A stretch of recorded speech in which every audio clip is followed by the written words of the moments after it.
Well, greetings and salutations, everybody. Welcome to this installment of Open Mic, the show where the mic is open. The floor is yours. What do you guys want to talk about? That is what we are here to discuss today.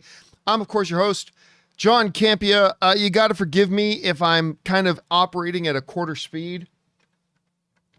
We just got back from Vegas yesterday, and I am still really wiped out. It's CinemaCon in Vegas is always a bit of a marathon. It's especially when you're us, like our team that goes, because a lot of people go and they write up their coverage, but like we go, rush to the presentations, rush right back to our rooms, do 2, sometimes 3-hour streams, try to eat something, get back to the theater for the next presentation, back to the hotel room for another 2 to 3 hour stream, then the editing and all that kind of stuff. And like there were nights we didn't get to sleep till like 3-4 o'clock in the morning, only to have to be in the theater for the next presentation at 9. And we love it. But it's man, over the course of a week, because we were in Vegas since Sunday. So we were there almost a whole week, and it's kind of taken our toll. So I'm still a little bit in recovery mode. So I hope you guys will indulge me as my brain is half fried, and maybe more so than normal. I'll just speak in gibberish, but whatever. We're still here to have a good time. Guys, glad you're here with me. Now listen, as I kind of alluded to, this is open mic. So if you have a thought, theory, opinion, question, or topic you'd like me to bring up and discuss, go ahead and use the super chat feature. Now you have to be watching this video as we're streaming live to use super chat. But if you are one of the many people, or we already have over 500 people, we just started, we got over 500 people in the live chat already. Just go ahead, use the super chat feature and send in a question. As long as I deem it appropriate to be addressed, I reserve the right always. If I think somebody's going way too off topic or putting in something inappropriate, I reserve the right not to address something if you send it in. But if you got a straight up question or something, go ahead and fire it on in. All right. And a big hello to Adrian in the live chat, Michael, Sir Malstom, Lou, Iceness, Fanboy, Sock Bites, Charlie, Wolf, King Daddy, all the way down. So I thought I would get things started here today since I just got back from CinemaCon, talking about a couple of my favorite things. Now, on Monday on the John Campea show, Rob and I will be going over all the things we think CinemaCon is doing really well, and maybe some of the things CinemaCon needs to do to improve. Overall, it was still don't misinterpret that. It was a great time. That once again, Cinema United put on a fabulous conference. It doesn't mean there's not room for improvement. We're going to talk about that a little bit later. But I just kind of want to go over a couple things that were like the real standout things to me that I'll definitely walk away from. There were many big highlights. If you guys watched our streams from Vegas, there was a ton of stuff we really loved. But I just wanted to highlight a couple of the big things, all right? So number one was the Superman footage.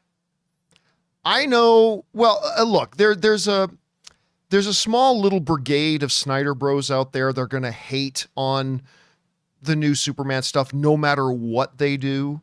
Like Jesus himself can descend from the clouds and say, this is the greatest thing in all of creation. And that little battalion of Snyder bros are still going to whine and complain about it no matter what.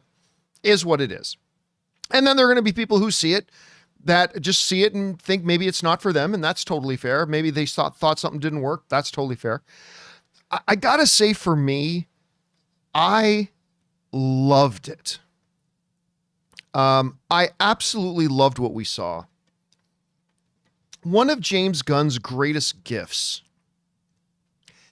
is combining light with dark, right? Again, if you go and look at, say, one of his recent films, Guardians of the Galaxy 3, that's a freaking dark movie, man. That's a dark movie. That's some really dark things. I mean, how many people have you seen talk about Guardians 3 that talked about at one point they were bawling their eyes out and crying and like all that kind of stuff? I'm Teefs. You just say Teefs. Just say Teefs to Chris Carr. She's going to start crying. Or Ray or whatever. I mean, it's a dark film and learning all the stuff that happens with Rocket. Yet, in the midst of all that darkness, James Gunn is able to bring also, juxtaposed to that darkness, he's able to bring light, and he's able to bring joy, and he's able to bring laughter. He never sacrifices one for the other, right? And that's one of the things, like, even if you go to something like his Suicide Squad movie that I loved, literally Ratcatcher 2, the whole backstory of Ratcatcher 2, being raised by a father with severe drug addiction to the point that it kills him, and she has to watch the father she loves slowly kill himself and eventually die from it, and raised in the way she was. That's the same movie where Idris Elba and John Cena are running through a camp having a competition to see who can kill as many people in the coolest ways, right? So James Gunn has always found a way to kind of do that dark with light and bring a really nice balance to it. It's one of the things that I loved about Thor Ragnarok, which was not a James Gunn film, it was a Taika Waititi film, but still, it's one of the great things about Thor Ragnarok. Other than Infinity War, the end of Infinity War, Thor Ragnarok, I contend, is actually one of the dark, if not the darkest MCU movie when you look at actually what happens in it. But Taika balances out with a lot of love and a lot of joy and all that kind of stuff. And that's what made Thor Ragnarok a brilliant, bloody brilliant comic book movie. He went a little too far into the silly with Thor Love and Thunder, but still, that doesn't change how great Thor Ragnarok was. And so you see that signature James Gunn skill right from the beginning of the movie, where it starts with Superman literally dying. Like Superman slamming into the ground and blood spitting out of his mouth and like barely breathing. And then juxtapose that with needing a rescue, but the joy of that crypto scene. Because, I mean, maybe you got to be a dog guy. Maybe you got to be a dog person. Maybe you got to be a dog owner to appreciate that. But, like, that's what a dog does. Like, our dog Dune, that's what a dog does. And I really loved it. And the whole thing about bringing in, the whole thing about the Fortress of Solitude, changing the lenses coming in to amplify the effects of the sun and all, I loved it. Now, look, maybe the rest of Superman is going to be garbage. Maybe it will be, right? I've got a lot of my favorite filmmakers. Taika Waititi will make a Thor Love and Thunder once in a while. Maybe this will be that for James Gunn. I don't know yet. All I'm saying is that the footage they showed at CinemaCon, which is only like 3% of the movie, I thought was great. I thought it was great. I thought it moving and uplifting, and it made me smile. And I know there's people out there who goes, no, comic book movies shouldn't make you smile. There should be no joy in comic book movies. They should all be about people beating orphans and overdosing on crack. That's all comic book movies should be. I get it. That's fine if that's what you look for.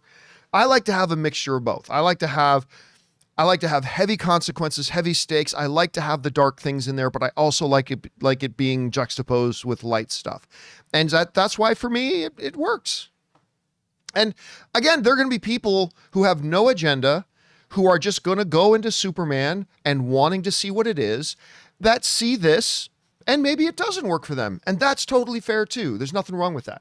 But like for me, I like the juxtaposing of light and dark. I don't think it's a sin to walk out of a movie screening or even a screening of a clip with a smile on your face.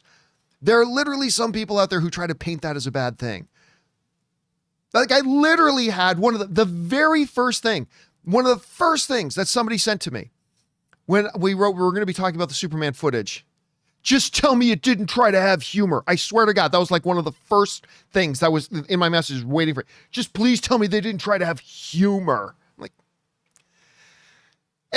what are you going to do? But for me, the humor was there, but the heaviness was there, and I realized. So the Superman thing to me is one of the things that really jumps up to me. I just loved what we saw. And they've, by the way, the stuff they put online that is what they showed us at CinemaCon, but it isn't the totality of what they showed. I noticed what they put online and what they put in front of Minecraft is a little edited, not massively edited, but is a little bit edited. They didn't show you everything they showed us at CinemaCon. But whatever, there wasn't a lot you missed, not much, but just a few little things. So yeah, I really like that. All right. So Superman was the one thing. The second thing was a movie I knew was coming, but I did not know that I would be this excited about it. Ryan Gosling, Lord and Miller's Project Hail Mary. I know Rob had been telling me, Rob and Ray both, who love Andy Weir, the writer of the books. I think that's his name, Andy Weir. I think that's it. Anyway, have been telling me that that's a movie I need to keep my eye on. And, Lord Miller doing it, which is, obviously something you want to pay attention to. And the great Canadian kid, Ryan Gosling, is in it. So that will have my attention as well. And, I love The Martian. I thought The Martian was great. Guys, I don't know how much they put online. Guys in the live chat, tell me, did they put anything online? I simply don't know. I've been busy at CinemaCon and transporting back and forth between Vegas. Did they put any of the stuff from Project Hail Mary online? Josh is saying no in the live chat, which is fine. And that's too bad. Guys, I can't remember. I mean, it has happened. There have been more, but I can't remember the last time that a first preview of something that I've seen has made me this excited for a movie. I knew it was coming. Something to keep my eyes on. Lord Miller, Ryan Gosling, keep my eyes on it. Yeah. But they showed us this first thing. I had to be about 10 minutes or so. And I just couldn't believe how good it was. It's awesome. I asked Rob, did they show too much? But Rob said, nah, because what they showed is really setting up what the story is. Because again, they showed us that he gets out to that distant star after years of space travel. He gets there only to find an alien ship there with an alien inside. That to me, that was the big twist. But Rob assured me, no, that's just basically really setting it up. I'm like, okay, that's fine. But I'm telling you what, guys, I am absolutely buzzing about Project Hail Mary. I cannot wait for you guys to get a look at this. I can't wait for you to see some of the footage. I don't know how long that's going to be. I don't know how long it's going to take, but I'm telling you guys, this movie is something for all of us to keep our eyes on. It blew me away what they showed us. It really did. And I feel Rob went so far as to say he thinks this movie is going to win Best Picture at the Academy Awards, which I was like, well, you do know it's going to be competing against, The Odyssey, but whatever. It looks amazing. And Rob may be right. Maybe it'll be competing for Best Picture at the Academy Awards. It looks that good. All right. The third thing that I absolutely loved at CinemaCon, and I was not expecting this. I was expecting to like this. I was expecting maybe even to really like it. But I loved How to Train Your Dragon. I loved it. You guys probably saw me talk about it from CinemaCon. We talked about it on the stream, but I also put up a quick out of theater reaction to it. First 10 minutes, ass. Just really bad. So bad that to the point, 5-10 minutes in, I was like, I've already decided this is a terrible movie. It was basically just recreating the opening from the animated movie, but it had no character to it. It had no heart. It felt over scripted. It felt like, what's the best way I can describe it? Flat. That's the word I use. It just felt flat. And it felt more like a high school drama class trying to recreate the opening of How to Train Your Dragon. And I'll tell you what, the first 10 minutes in, I was nearly checked out.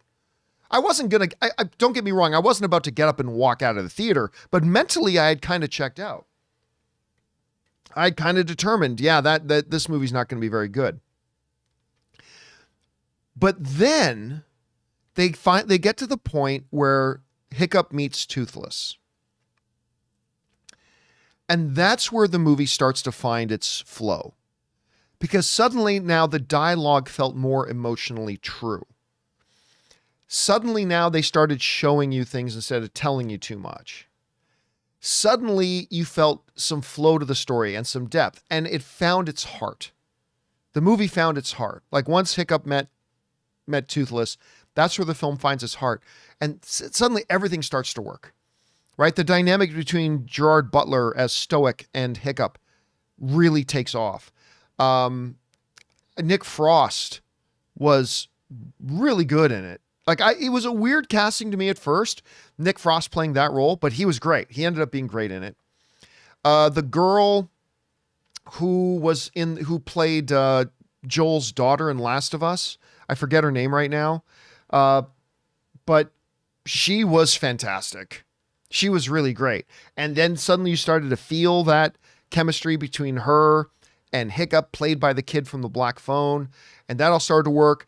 The aerial scenes were awe-inspiring and beautiful. And like my wife Ann beside me, she was literally in tears several points in the movie. I found myself getting legitimately emotional several times through the movie.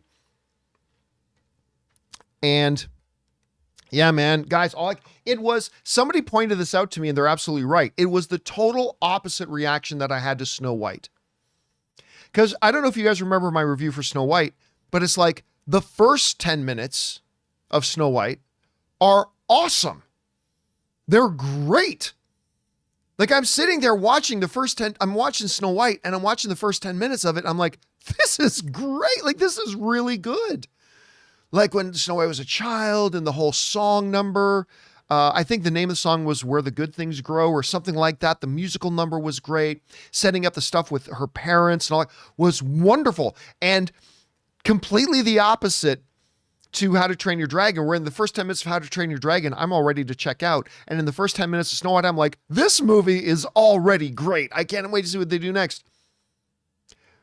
But after the first 10 minutes where How to Train Your Dragon really finds a stride and gets great, Snow White loses its heart and it kind of falls off. I mean, there were some good things about Snow White, don't get me wrong.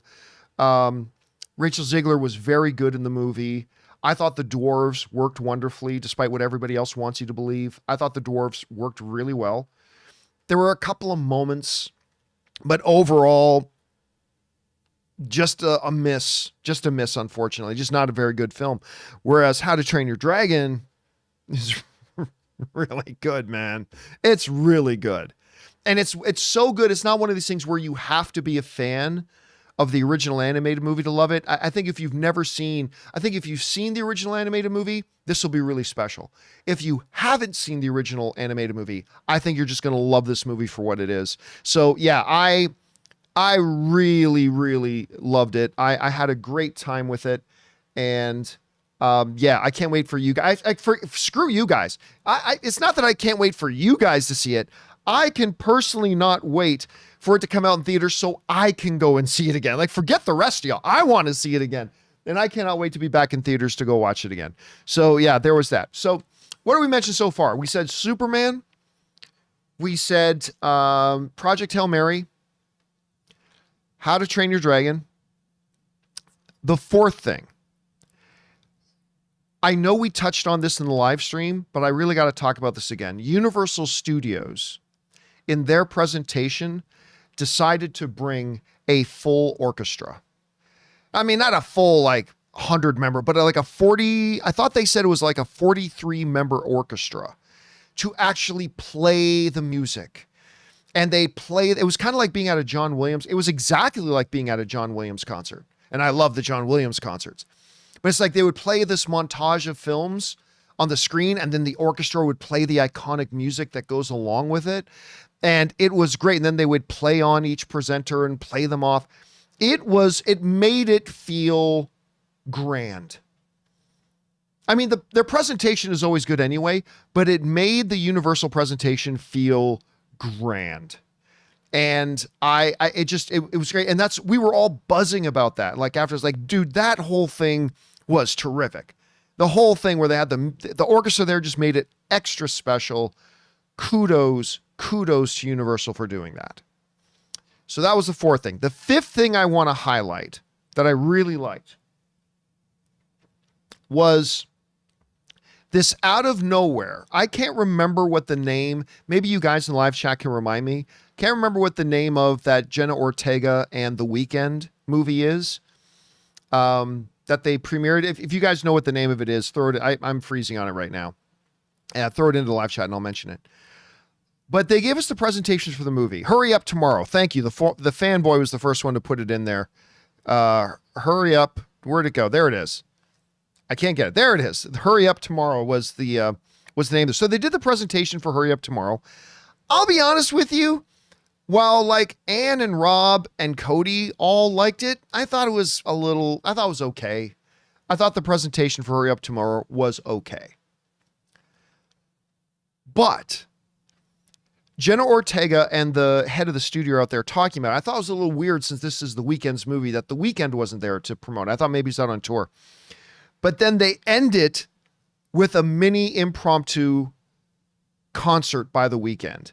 They roll all this band stuff out on stage and we're like, oh my God, it's The Weeknd. And The Weeknd comes out and he does this little mini impromptu concert and it was great. And yes, The Weeknd is a good Canadian kid, so I'm a little biased, but still it was awesome that The Weeknd came out and gave us this little concert. So that was really incredible too. So those are the 5 things that I mean, again, there were dozens of things that I really liked at CinemaCon. Those are the 5 things that really stood out. I do want to give one honorable mention. And that is to Amazon. Amazon, for the very first time ever, was at CinemaCon. Obviously, they've not really been there before because they're mostly a streaming company. But now they are Amazon MGM. They own MGM Studios. And they have made a commitment to 15 theatrical films per year, which is a crazy amount. That's bigger than some of the major studios will be putting out per year. So they made a commitment to 15 theatrical films per year. And they brought all the stars. All right. They brought Andrew Garfield. They brought out Zoe Saldana. They brought out Chris Pratt. They brought us Chris Hemsworth. It was just a huge long list. We talked about it on the live streams. And by the way, guys, it is not a small deal for a studio to get those stars to all come out and be in Vegas, especially when it's just, you got to understand, guys, they get these stars like Chris Hemsworth, right? Literally to fly to Vegas so they can walk out on stage literally for 2 minutes. They go, hello, CinemaCon. I'm really excited about this movie, blah, blah, blah. They're literally on stage for 2 minutes and they walk off. It's a big deal for these studios. When they bring out these stars, it's a big deal because they have to go through a lot to get those stars there, even when they're only having the stars come out on stage for a minute or 2 minutes tops in most cases. And so for them to do that, for Amazon to come out and show their commitment to the movie theater owners, because that's what CinemaCon is. It's about the movie theaters. It's run by the movie theater owners.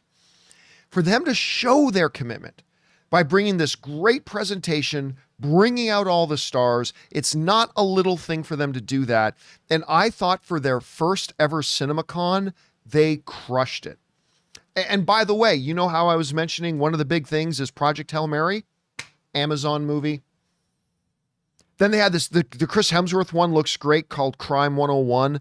That looks great. The Chris Pratt one looks really good too. I mean, they put on a great presentation of some smaller indie looking little films that look fantastic and some bigger blockbuster scale films like Project Hail Mary, Crime 101, and some others. So I got to give a great, a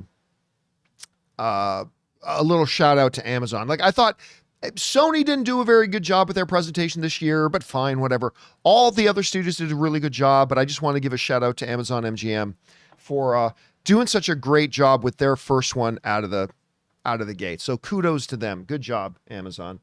And now, like I said, on Monday, we're going to talk about some of the more nuts and bolts of CinemaCon. Now, remember, CinemaCon is run by a company or by an organization that used to be called NATO, the North America Theater Owners, but they have changed their name. It's a good thing they changed their name because it always confused people when you'd say NATO. They're now called Cinema United is the name of the organization that represents all the movie theater owners around the world. And so we're going to talk about, in the nuts and bolts, the things they did right, the things they need to improve on moving forward. And we'll look forward to talking about that on the John Campea Show on Monday. All right, guys. With that down, let's get on to the real reason we are here, which is taking your topics and questions. So let's get things started. We're going to roll things out here by starting with, who are we starting with? We're starting with Dwayne. Where's Dwayne? There's Dwayne. And Dwayne writes, hey, John, have you seen Adolescence yet? Nope. I don't know when I would have seen it. I've been at CinemaCon all week. I didn't even have a chance to watch the latest episode of Daredevil until Friday night. We had finished CinemaCon. It was like 1 o'clock in the morning. We had wrapped up and we were getting ready to leave the next day. And Ann and I laid in bed and pulled out the laptop and finally watched the last episode of Daredevil. And it wasn't until last night that I finally watched the latest episode of The Pit. So no, I have still not had a chance to watch Adolescence. I'll be honest with you. I don't know when I'm going to get a chance to, hopefully in the next few weeks, I'll get a chance to, but I haven't had a chance to watch it yet. All right. Next up, Casey Mack writes, we'll be going to a special early screening for the movie Amateur tonight. Can't wait to see this one with Rami Malek. You probably mean Rami Malek, Lawrence Fishburne, and John Bernthal. Yeah, listen, Ann and I really wanted to go to that screening. A couple of theaters around us have screenings of the Amateur tonight. And I'm just trying to bring it up on my phone. I don't know if I'm going to be able to or not. Anyway. Oh, yeah. So here's the Amateur. Let me see at one of the ones near me. Okay. So like, for example, this is at one of the theaters near me. I don't know if you can see it. All the white dots are the taken seats. The only seats that are two or more together are the handicap spots, and everything else is single seats. And it was like that at the two other theaters it was playing near us as well. So we really wanted to go, but last night we checked for tickets, and it's practically, in all intents and purposes, it's sold out. All three of the screenings around us were sold out. Now, for those of you who don't know, The Amateur is that new Rami Malek, Lawrence Fishburne movie. They first previewed it for us at CinemaCon last year, so we've been talking about this movie all year. Looks really good. Yeah, we wanted to go see it tonight, but what are you going to do? It was all sold out. And you know what? It's probably just as well, because we're just back from Las Vegas. We went to go see Minecraft earlier today. I put up my out of the theater reaction to that. I hope you saw it. And we thought, you know what? It's probably best for us to have a laid back evening tonight instead of like right back from Vegas and go to two movies in one day. It's probably good that we didn't, but we did want to, though. We wanted to go see that. All right. Thanks for that, Casey. Appreciate it, man. I hope you have a good time. Please write in and let us know what you thought about it. All right. Casey Mack also writes, that being said, what are your most anticipated movies for April? Amateur is up there, but so is Drop and Sinners for me. Listen, guys, you know, I have no sense of a calendar in my head. I really don't. I have no calendar in my head. Let me see if I don't even know what movies are coming out in April, because I never have. Let me see. Where's the release calendar? I never have it lined up in my head. So, okay, so let's see here. I'll see if I can get this on screen. I don't know if I'll be able to. Okay, so we've got the Ballad of Wallace Island. I'm looking forward to The Friend. That's the one with the dog and Naomi Watts. That looks kind of sweet. I'm looking forward to seeing that. Freaky Tales, Luckiest Man in America is also another one I want to watch. Let's see. Minecraft came out. Already went to go see that. Hell of a Summer. Honestly, not interested in it. Saw the trailer for it. Not really all that interested in it. Okay, then we go to next week. We got Vampire Hunter D, which I'll be honest with you, I'm kind of interested in seeing that. Let's see. Then we got Drop. Drop is coming on April 11th. This is one I am very excited about. I think the trailers for this have looked amazing. This is where the woman's on a first date with a guy and she suddenly gets these mysterious messages saying she has to murder the guy she's on a date with or they're going to kill her son. Like, I think this looks awesome. I cannot wait to see Drop. This looks good. So that's really high up on my list. The Amateur is another one. I wanted to go see it tonight. I'm going to have to wait a week to go see it. Let's see. What else am I looking forward to here? Sinners. I mean, Sinners is probably, I'm going to say Sinners is tied for number one with Drop. Obviously, I'm really excited about seeing those for two different reasons, but I'm really looking forward to both of those. Then let's see. Until Dawn looks, listen, I don't think Until Dawn looks great, but it does look interesting. That's coming out on April 25th. So that's interesting the way they're adapting that game. So I'm looking forward to that. Definitely want to see Cheech and Chong's last movie. That looks really fun. The Legend of Ochi looks good. Yeah, and I think that's it for the main things in April. So really up there, the main ones that I'm most excited about are The Amateur, Sinners, and Drop. These are the ones I'm really excited about for April. And hopefully one or two of the other ones will catch me by surprise. All right, thanks a lot for that, Casey. Next up, Jazzfire writes, "Hey, John, coming with 3 super chats today. 1, what do you think of the biggest coincidences in Hollywood release? I mean, Fantastic Four, Tim Story, released 2005. The last Fantastic Four, 2015, and First Steps, 2025. I don't know. I'll be honest. First of all, that is a very interesting stat, Jaffire. I'm going to be honest. I don't walk around with. It's an interesting question, but I don't know off the top of my head what's the most interesting coincidences. But, I didn't even realize that. That's actually a pretty interesting one. That we've got these 3 Fantastic Four iterations all coming 10 years apart. That's a pretty good piece of trivia, actually. That's an interesting one to know. Other than that, I really don't know. I don't have any ones off the top of my head that stand out to me as being particularly,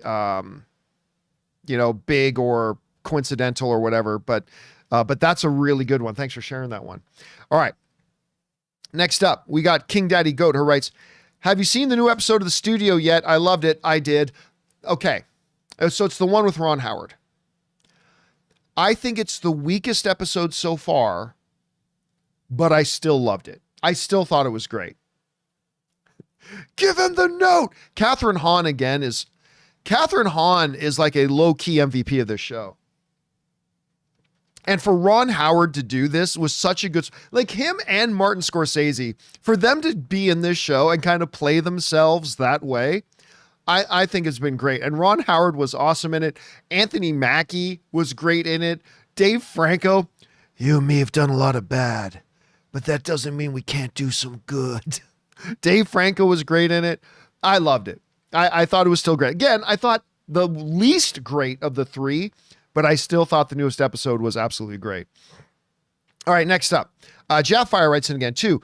What do you think Hollywood can learn from other film industries from different countries? Example, the UK. Side note, do you notice style differences between American and UK films? I'll be honest with you, I never know what a UK film is. I can watch a film and I'll just be totally unaware that it's a UK film. I mean, the biggest one for me that I've always noticed is, and you guys have heard me probably talk about this before, is when you look at Asian horror films, this is the one that stands out to me the most. And listen, I believe there's things Hollywood can learn from UK cinema, from Bollywood, from all that kind of stuff. But the one that's always stood out to me the most and has been the most stark is Asian horror films, particularly like Korean horror films. Their horror films understand far better than North American. And North American makes great horror, but what they get better than North American horror filmmakers get is the absolute premise of what you don't see will terrify you more than what you do see. What you don't see will terrify you more than what you don't see will terrify you more than what you do see. And that's not that Korean horror films don't let you see stuff. They do. but they use that as a tool. They use atmosphere as a tool better than I think Now, there's things in horror that I think North American filmmakers do better than Korean horror filmmakers too, but I think that's the big lesson. That's the big lesson I think that North American filmmakers can really take away from particularly Asian horror films, specifically like Korean horror filmmakers, is that sometimes what you don't see scares you a lot more, and atmosphere needs to be used as your tool.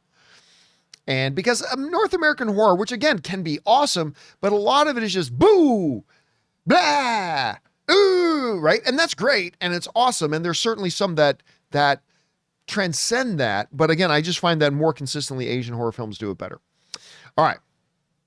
And then the last one from Jaffire sends in like a $20 super chat. Thank you, Jaffire, who writes, I saw Peter Pan Neverland Nightmare the other night. I have never even heard of that. And I admit the guys who made Winnie the Pooh, Blood and Honey, oh, is that who made it? Okay. Are improving with each film in this universe to the point that I'm now excited for the next one. And Blood and Honey was awful. I'm going to be honest with you. I never plan on giving them any of my attention. I am not planning on giving them 1 minute of my time or 1 moment of my attention, to be honest with you. Now, don't misinterpret that as me saying, I wish they didn't exist. Just because I'm not interested in it doesn't mean other people like yourself aren't interested in it. And I celebrate this fact that there's going to be stuff out there for everybody. And so if they can go out there and make this stuff and have some success with it, awesome. I don't have to be interested in something for me to hope success for it. I do. But if I'm being honest, this has zero, this whole thing. Listen, when they did Pooh, Blood and Honey, there was obviously a novelty to that. It was the first one to really do that. But the novelty is now gone, at least for me. For me, the novelty of that is now poof, it's gone. So there's really nothing there for me. So I'm not really interested in it. But that's just me. But I'm glad you are, Jaffire. And thanks again for supporting us on that level, man. That was very generous of you, dude. All right. Next up, we've got KC Mack, who writes, did you know that AMC is having a special sneak showcase on the 22nd of April? It will only be $3, and it will show about 70 minutes of footage of stuff they showed at CinemaCon. Really? I gotta tell you, KC Mac, I don't know if you're right. I'm just saying, I've never heard of that. If they're actually doing that, that's pretty cool. Have any of the rest of you guys in the live chat heard? Like Uni Shin is saying he's definitely going to go to that, but have you heard about this? Like, do you know that this is actually happening? And Antagonistic Anonymous is saying, yeah, that's happening.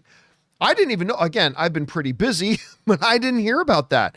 That is a very interesting thing for them to do. I like that. That's a really cool idea. Thank you for putting that on my radar, dude. I appreciate that, KC. And now look, I was there, but I'm probably going to go to that anyway. All right. Next up, Kyle Schneider writes, are you going to do an after show for The Last of Us Season 2 when it starts airing next Sunday? Absolutely. Absolutely. Like, look, it's been a long time since I've done after shows. Because what happened was, I feel like the last couple of times that I tried to do after shows, I ended up losing interest in the shows. Right? Like, I tried to do after show for The Acolyte, but I finally at some point said, guys, I can't do any more episodes of this. I got to tap out. I don't like the show. And I'm not going to do an after show just so I understand, listen, being a little bitch, and trust me, we all do this. I do it, you do it, we all do it, right? Being a little whiny bitch can get you a lot of clicks. I get that. And I've been guilty of it. I do it, you do it, everybody does it, right? But I prefer, where possible, to make my YouTube channel about celebrating the things that I love. Now, sometimes things happen that I gotta rant a little bit, and 1 out of every maybe 10 videos will be me doing a little bit of a bitch fest about something that I really dislike. But I try to limit it to like 10% or less. So to me, like when The Acolyte was out, I know I can get a lot of clicks and make a lot of money off those clicks if I just kept watching The Acolyte and every week go, here's why this week's episode sucked. And I did think they sucked. I knew I could do that, but I don't want to spend my time or make my channel I don't particularly want to make videos just so I can get out and create a big bitch fest so everybody can get together and hate together. And so while I started to hate The Acolyte, I'm like, I'd rather just not do it. Because you know why? This show no longer, again, we're talking about The Acolyte, but this has happened with other shows too. This show does not give me joy.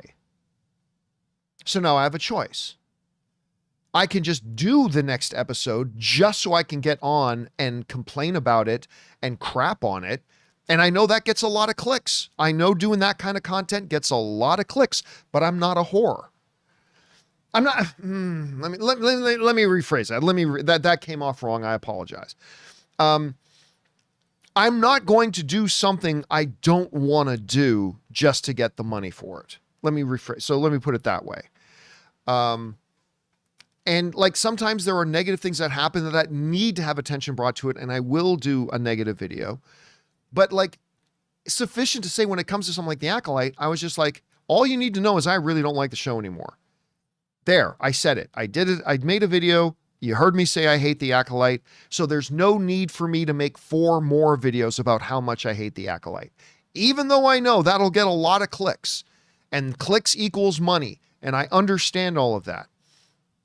But so what happened was, like over the last couple of years, I felt like that happened a few times where like I was doing an after show and then I ended up not liking the show and I just had to stop doing it halfway through the season. Like She-Hulk, right? Remember I was doing an after show for She-Hulk, but after I think about, what was it? Like episode 4, maybe? Maybe it was episode 4. I can't remember exactly, but I eventually just had to stop. I think it was She-Hulk that I did. I think it was at any rate. So I'm not one of these guys that feels the need, like I don't like Snow White. I don't feel, even though I know if I made 5 more videos about how much Snow White sucks, they'll all get a lot of views. But I already did my review of Snow White. You heard me say I don't like the movie. You heard me say why I didn't like the movie. I don't need to make 5 more videos and just to create a hate culture about why I hate that movie. Captain America, Brave New World. I don't need to make 5 videos about why Captain America, Brave New World failed. I already did my review of it. You heard me say the things that I thought worked in it, but you heard me say about why there were more things that didn't work with it and why I didn't like it. I don't need to make 5 more videos about how much Captain America sucks, right? So therein lies the challenge for somebody with my perspective and my hesitancy sometimes to do after shows, right? Because there have been a number of times that I've done after shows and then had to stop. And I don't like doing that. So that's why I was a little apprehensive about Daredevil because I didn't know how Daredevil would turn out, but I'm loving Daredevil. But I absolutely had no hesitation in knowing that I was going to do after shows for both The Last of Us Season 2 and Andor Season 2. Because I already know these shows are fantastic and I love them. And it's the same people running it. It's the same people telling the stories. It's still Craig Mazin. It's still Tony Gilroy. And I knew. So I was really confident knowing that I'm going to be able to do these shows. And even if I don't like them as much as season 1, I know I'm still going to enjoy it. So I can do an after show and I know I can do it all the way through. I wasn't as sure about Daredevil, but thankfully Daredevil has turned out to be a show that I really love. So yes, to get back to the question, I am absolutely 100% going to be doing an after show for Last of Us Season 2. Starting when it starts airing. All right, thanks for that, Kyle. Next up, Bob writes, I was going to see Minecraft for the chicken jockey meme, but skipped when I realized I'd be supporting Cranston and Han's characters from the studio. That if you don't understand what he's talking about, that is a reference to Seth Rogen's new show, The Studio. Bryan Cranston is the chairman of the board of the studio. Catherine Hahn is the marketing person of the board. Well done, Bob. Well done. All right. Orange Hand writes, is it true there's a 10-minute exposition scene in the Minecraft movie where Jack Black just explains every aspect of the game? Well, I mean, I'll say this. It is basically how the movie opens. It's Jack Black kind of narrating his story as Steve and how he ends up there. It's not really a tutorial on how to play the game, but it's just basically like this big exposition dump right at the beginning to kind of set the stage for the movie. One of the things that I thought was interesting is after you get past the whole Jack Black narrated intro and you meet the other characters, it took longer than I thought it would to get those characters into the Minecraft world, what they call the outer world. It took longer than I thought. And it was kind of excruciating. I'll be honest with you. That time spent in the real world, that, 20 minutes that it took to get these characters from the real world into the Minecraft world was kind of excruciating. It was not very good. But whatever, that's just me. All right. Next up, we've got Christopher Brickner, who writes, I think they used the wrong title for Avengers 6. Instead of Avengers Doomsday, it should be Avengers Doomsday, as it's finally Doomsday. Don't laugh, Christopher. I had a discussion with somebody when the title came up that somebody actually said to me, don't you think instead of Doomsday, all one word, it should have been Doomsday? Now, it's clearly kind of a double play on the wording, clearly, but I think there's an argument to be made for that. But then again, it's always kind of folly to debate what a title of a movie should be when we don't know what is going to be in the movie or be a real big part of the movie. So maybe once we see the movie, if they had called it Doom ''S's Day, we would have realized that it was a ridiculous title. But again, I know you're kind of joking, but don't laugh. There have been some discussions about that, whether that should have been the title of the movie or not. All right. Let's see. Next up, we've got A23, who writes, hey, John, I can't contain my excitement for the final reckoning. I'm hoping it's the best of the series and most profitable. I want Mission Impossible 9. Hey, listen, look, I understand there are some people who didn't like, Dead Reckoning. And I get it. Sure. I liked it. I liked Dead Reckoning. I don't think it was the strongest of the Mission Impossible movies. I probably wouldn't put it in the top 3, but I still thought it was quite an enjoyable movie. And I was bummed out to see that it did not do all that great. Now, don't forget, I don't think, correct me if I'm wrong, guys, in the live chat, but I don't think any Mission Impossible movie has ever made the $1 billion mark. I think a lot of people went into the last Mission Impossible movie and everybody was saying that, oh, it's guaranteed going to be $1 billion film. And if it doesn't make $1 billion, that's a big disappointment. And I think, though, that I don't think any of them made $1 billion. Again, I could be right about that, but I don't think any of them did. So it's not like Dead Reckoning fell way below all the other ones, because it did, but it didn't make as much as we thought it would, right? Now, Final Reckoning, man, I'll tell you what, the stuff they've showed us for Final Reckoning looks amazing to me. I think it looks great. Whether or not it'll be great, we'll find out, but I certainly hope they're able to bring this home. And not that it's for nothing. I don't know if I should say this or not. Okay, I'll say this. I think a lot of people are under the impression, and I still kind of am, that this will be the final Mission Impossible movie, at least with Tom Cruise, right? Tom Cruise is now in his 60s. I think he's 62 or 63 years old now. Not that you can't do action films at that age, and he's in fantastic shape for his age, but at some point he's going to want to stop doing this stuff. And everything in the marketing is, everything has led to this point. Trust me one last time. Your final mission, should you choose to accept it. Like all that kind of stuff. All that stuff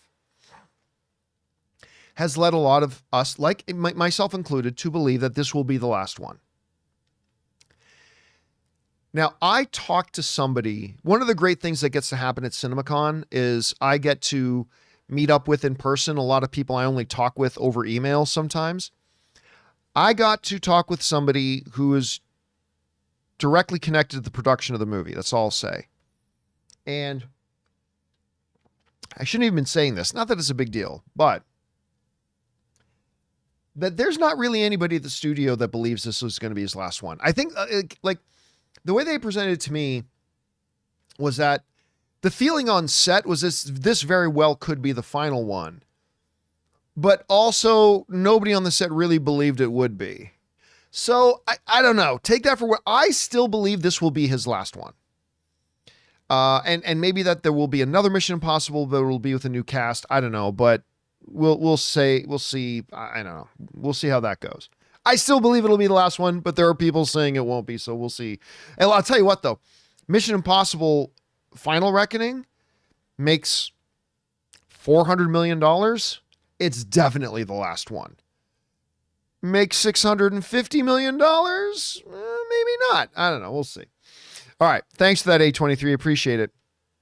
Next up, we got, wow. I Am Savvy writes, what's up, John? Been watching you for 14 years now. Oh my God. Thank you, man. I used to send in mailbags all the time. You told me there would never be a Pokemon movie, and it ended up happening. Will we get another one? You might have misunderstood me. I don't know that I ever said there would never be a Pokemon movie, because there were Pokemon movies prior to 14 years ago. Anyway, at any rate, so, but whatever it was, though, will we get another one? I don't know, because look, they did this Pokemon movie with Ryan Reynolds, right? You had Justice Smith, Ryan Reynolds as the voice of Pikachu, and it didn't do all that great.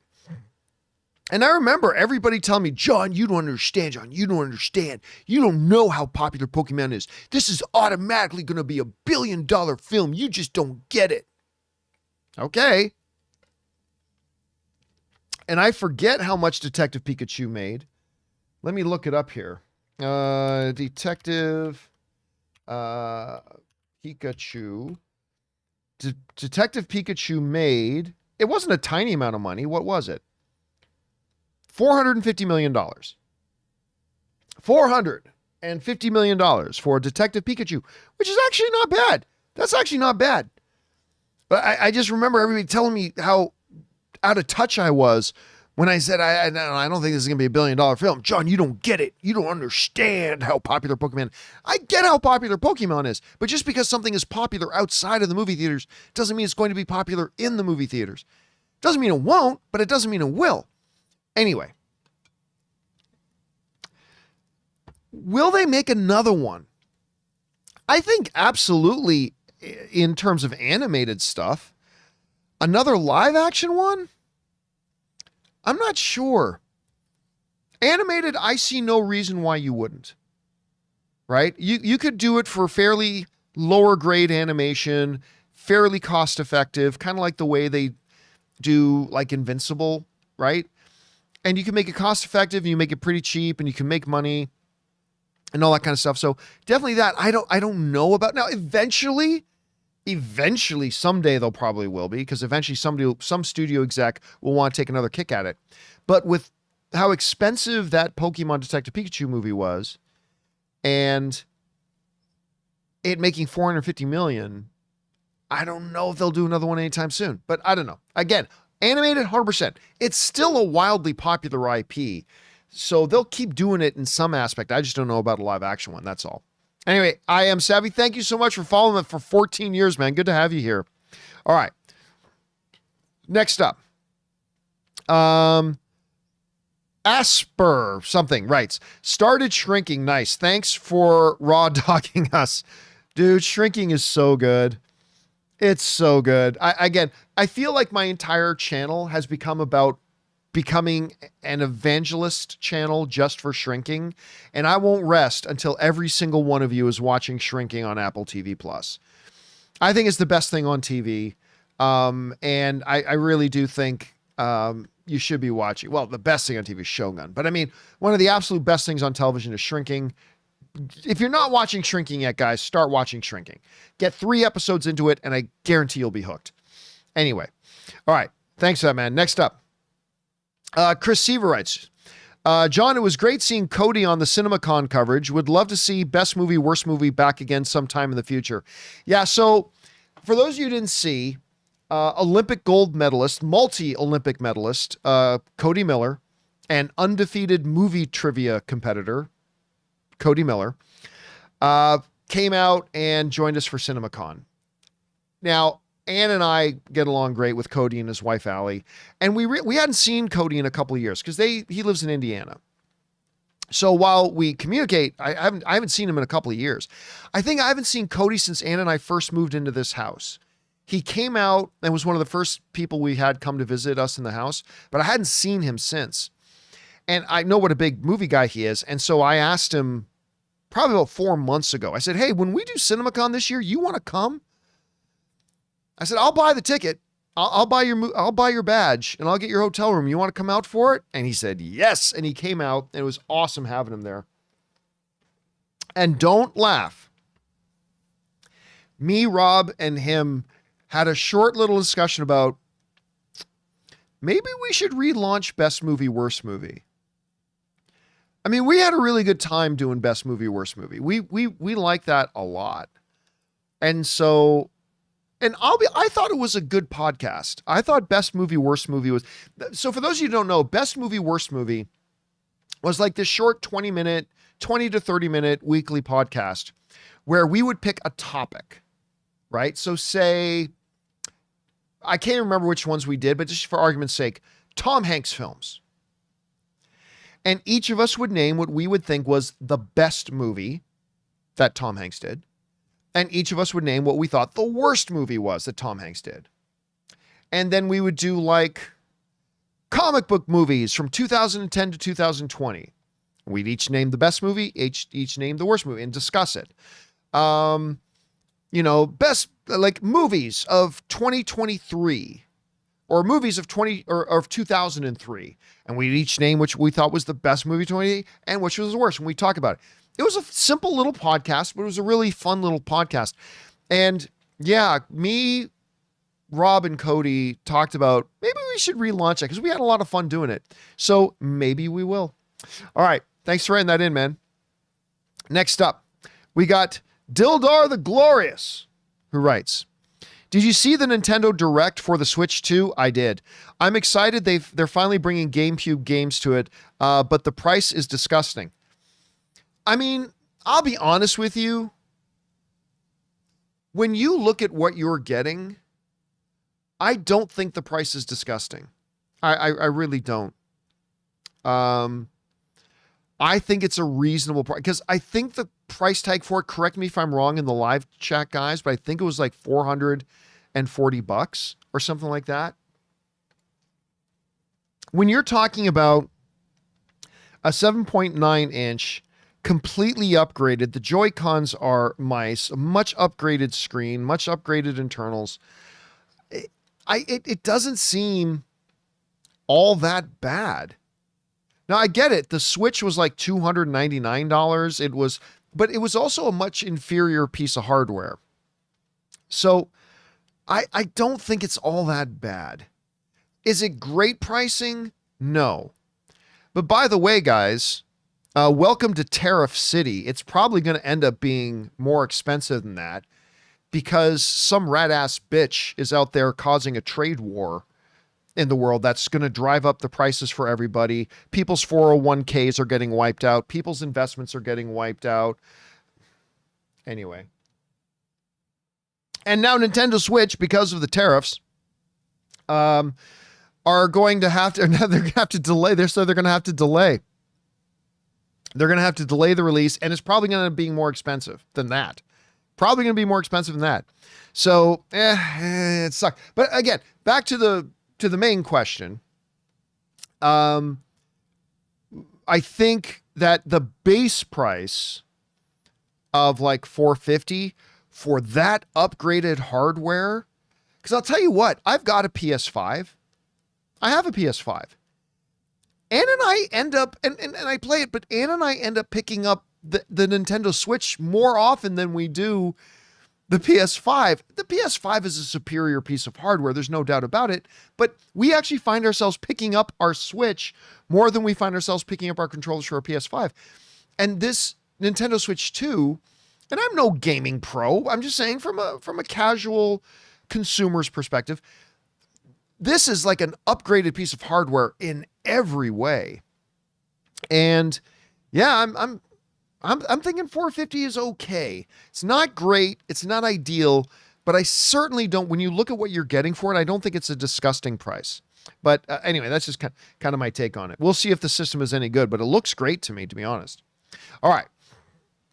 Next up, a performing artist writes, could you ever see Angel Studios or faith-centered based type studios becoming the premier type studio in Hollywood? Never. The Last Supper was respectable. You're asking the wrong guy. I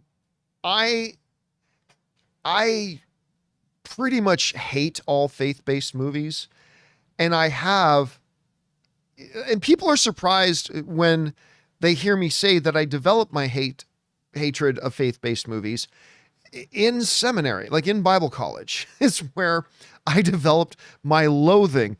As a person of faith, I really hate faith-based movies. They're terrible. I know I'm painting with an overly broad strokes and a broad brush. I understand that. That's just me, though. Like me and all of my friends in Bible college, we hated faith-based movies. I still think 99% of them are completely substandard. I find them to be completely substandard. They're not good movies. Here's what remember, I'm totally speaking from a subjective point of view. Just because I think that way doesn't mean you need to think that way whatsoever. Just because I find them to be completely substandard doesn't mean that that's then the absolute truth. Then that means they're all substandard. You may really like them, and if you do, that's great. I'm just saying, for me, I put it this way. What was back in the 90s? There was like this movie about BMXing. I can't remember the name of it. If any of you guys remember that movie, like BMX something, whatever it was, BMX something. But the movie was terrible, right? But if you're really into BMXing, rad. I think that was it. I think Cass got it. I think it was called Rad. I might be wrong, but I think that was it. Anyway, if that was it, and forgive me if I'm off on this, but to the best of my recollection, I think that was it. I could be wrong. But it was an awful movie. As a movie, it's terrible. But I had some friends who really enjoyed it because they're just really into BMXing. And if you're really into the subject matter of the movie, then you're probably going to like the movie no matter what. Here's a great example. Breakin'. Some of you know this, some of you don't. I was heavily into breakdancing when I was a little kid. Heavily into breakdancing. We even danced professionally in the sense that we danced at paying gigs. I know it's hard to believe. I actually got paid to breakdance at events. Anyway, me and my crew, be that as it may, put that aside for a second. So when Breakin' came out, you know what? Breakin', strictly as a motion picture, is not a very good movie. Beat Street. That was like kind of the other breakdancing movie came out. Beat Street, King of the Beat, who'll be rocking that beat up and down the street. Beat Street is a lesson too, because you can't let the street beat you. Anyway, it's like The Weeknd just came in and did a concert. Beat Street. When you watch Beat Street as a motion picture, not a very good movie. It's not a good movie. But did I enjoy watching it? Well, yeah, I did enjoy watching it because I was at the time really into breakdancing, right? So if you're really into BMX biking, you can watch a bad BMX movie and you can still like it because it's talking about BMXs. If you're into breakdancing, you can watch a bad movie like Breakin', Beat Street, Breakin' 2, Electric Boogaloo. You can watch those movies, even though they're bad movies, but you can like them because they're talking about something you really like. I found back in my Bible college days and whatnot that people who liked faith-based movies, it's kind of the same as the BMX thing and the breakdancing thing. You only like it because it's talking about something that you identify with. Because just as straight up, just a pure quality, judging it on its own merit motion pictures, pretty much all of them are terrible. That's just my opinion. It's subjective, not in stone. If you like them, you like them. That's great. But in Bible college, like me and my friends of mine in Bible college who also loved movies, we were always so disillusioned by why can't faith-based productions actually be good? Why can't we make good movies? So at any rate, we're talking about my own personal thoughts and personal feelings and all that kind of stuff. But no, I can't see Angel Studios or like the Angel Studios did a presentation at CinemaCon. I skipped it. I'm not going to go to that. That's not to say other people shouldn't go. That's not to say other people can't enjoy it and that there aren't merits to it. I'm just saying you're asking me as an individual, and me as an individual, nah, they just don't make good movies. That's not to say they can't. That's not to say there hasn't been any good ones. I'm not saying that at all. But yeah, for me, just no, I don't see that happening. All right. Next up, thanks for writing that in, a performing artist. Appreciate it. Next up, John 1913-8 writes, heard they were doing a League of Extraordinary Gentlemen as a TV show on Hulu. Do you think it'll be better than the TV show? Thoughts? Well, first of all, I have not heard, or have I heard? I was about to say I've not heard anything about them doing a League of Extraordinary Gentlemen TV show, but as the words were coming out of my mouth, guys in the live chat, have they? Have they announced that there's going to be a League of Extraordinary Gentlemen movie or TV show? Anyway, let's assume for a second you're correct. Let's assume that you're right for a second and that they have. League of Extraordinary Gentlemen is something I have a particular connection to because I used to work, some of you may know, I was the client services director for a visual effects company. I actually worked at a visual effects company for a couple of years. And we were a small local Canadian visual effects company that was headed up by this incredible brother and sister team, Trevor and Shannon. They were brother and sister, both incredible visual effects artists. They were the heads of the company. They were fantastic. But we would do like local things. We would do like small things. I remember once we were so busy, like our local phone company, I think they were called SaskTel. Because we were in Saskatchewan, Canada. And we were so busy that I actually had to do this 30-second animated television commercial. I had to produce it. I had to hire the talent, do the voice work, do the whatever. Anyway, but that was the types of gigs that we would do. Well, Trevor, who was the head of our company, he actually started to land some actual movie shots. Because what would happen is, and follow me here, it's like a movie studio would farm out visual effects work to different companies. You guys have seen it, right? You guys have seen, if you stayed for the credits in movies, like thousands of visual effects companies get credited, right? So what would happen is, let me just make up a name of a visual effects company. Let's say there was a visual effects company called Popcorn Visual Effects. I'm making it up, but follow me here. So the studio would say, okay, we've got 2,000 visual effects shots we need done in this movie. No one company can do it. The reason you see so many visual effects companies credited is because no one company can do all of them. It's just impossible. So you might see in the credits, Popcorn Effects, right? And say the studio says, we got 2,000 shots, Popcorn Effects, you do these 400 visual effects shots. Okay, so now Popcorn Effects is going to do 400 shots. But what happens is, even though it's only 400 shots compared to 2,000, Popcorn Effects can't actually do all 400. So what they do is they subcontract out. So the movie studio says, okay, Popcorn Effects, you do these 400 shots. But now what happens is Popcorn Effects says, we can't do all of them. So, hey, Mando Deodorant Visual Effects Company, you do these 50 shots for us. It's called subcontracting. Popcorn Effects got the contract, but now they have to subcontract out some of that work too.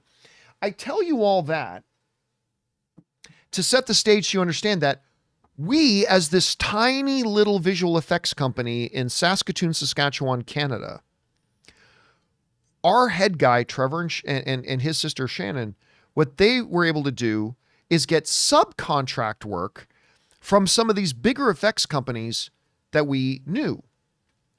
And so one of the not the very first, but one of the very first real movies that we as a visual effects company got to work on was The League of Extraordinary Gentlemen.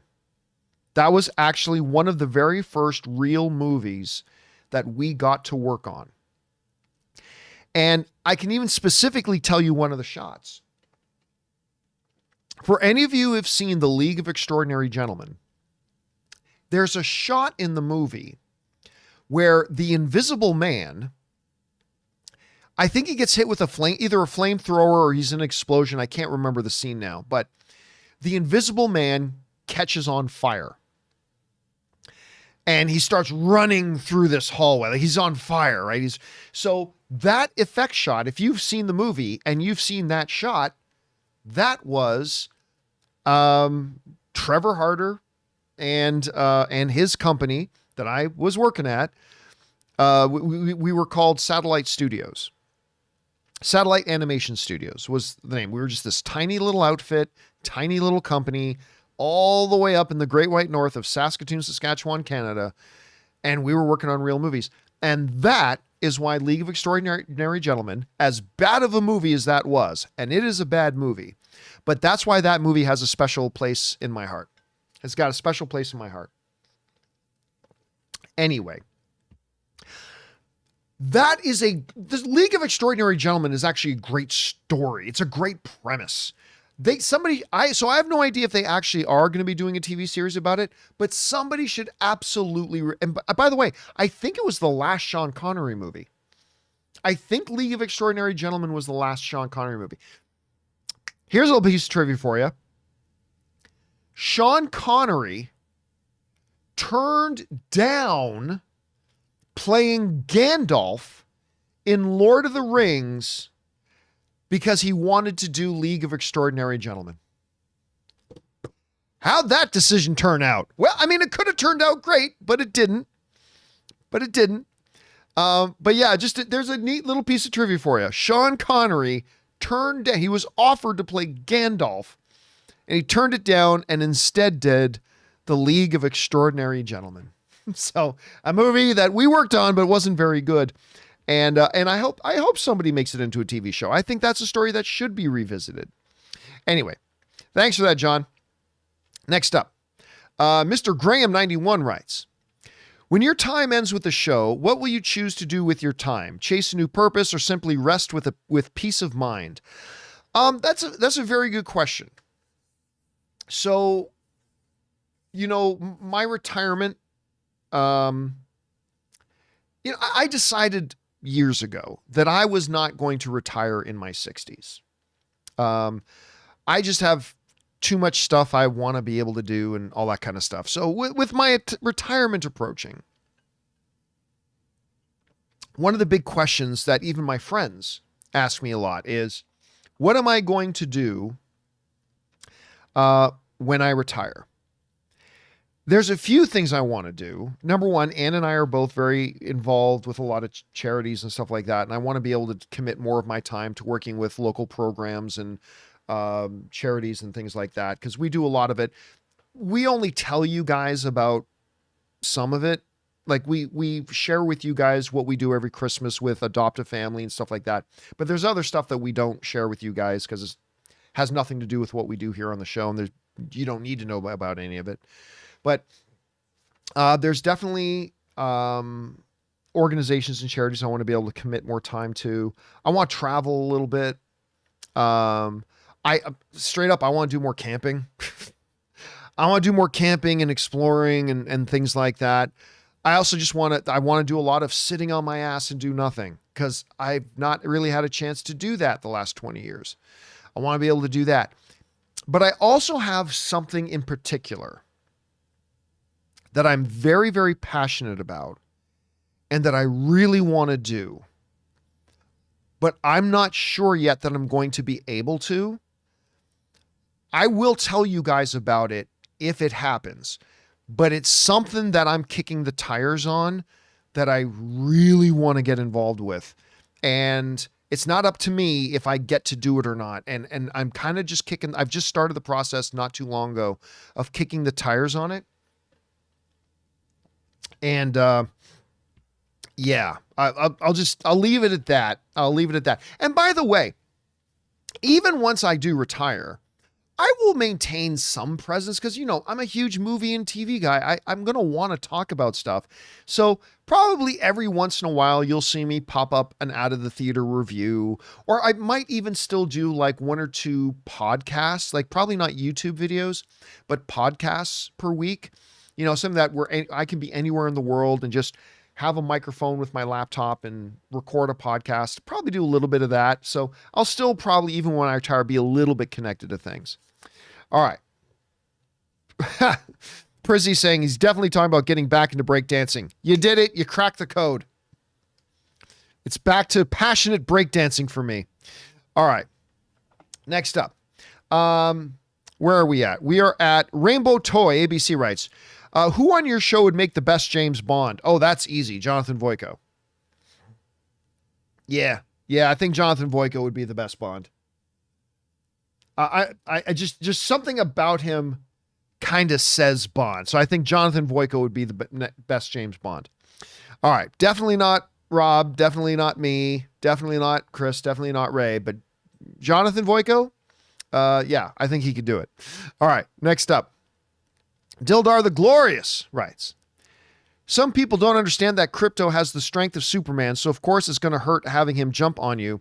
But they think it made Superman look weak, especially with the sun healing. Well, then they just don't understand anything. I mean, look, if there are things people say, they can say, tell me you don't actually know about this without saying you don't know about this. That would clearly, well, number one, by the way, this doesn't mean you have to like the scene. If you saw the scene and you didn't like it, you saw the scene and you didn't like it. Perfectly fine. But it's like, oh, that makes Superman look weak. Superman is literally dying in that shot. When they do the medical exam, they say I have 12 fractured bones, ruptured spleen, this, that, and the other thing. He's bleeding internally. And so, yes, a superpowered dog jumping up and doing what dogs do. My dog does that to me in the morning. She'll jump up on the bed and like, hey, get up, it's breakfast time, sort of thing, right? If a Kryptonian dog with the strength of Superman does that to a Superman who is literally laying and bleeding out and dying in the snow, that's gonna hurt. That's gonna hurt. So yeah, I would just, if somebody says, hey, I watched it and I didn't really like it, that's fine. But to say, That's dumb. It makes Superman look weak. Oh God, that's idiotic. That is idiotic, but whatever. All right. Next up, we got Simon Section writes and sends in a $20 super chat. Thank you, Simon. Appreciate that, man. Writes, greetings, John. I can't help but think about what kind of bucket popcorn or popcorn bucket the He-Man movie might produce. I would love to see a man-y faces popcorn bucket. What would you rotate his face? That when you rotate his face, you can pick from salty, sweet, and caramel. That's not a bad idea, actually.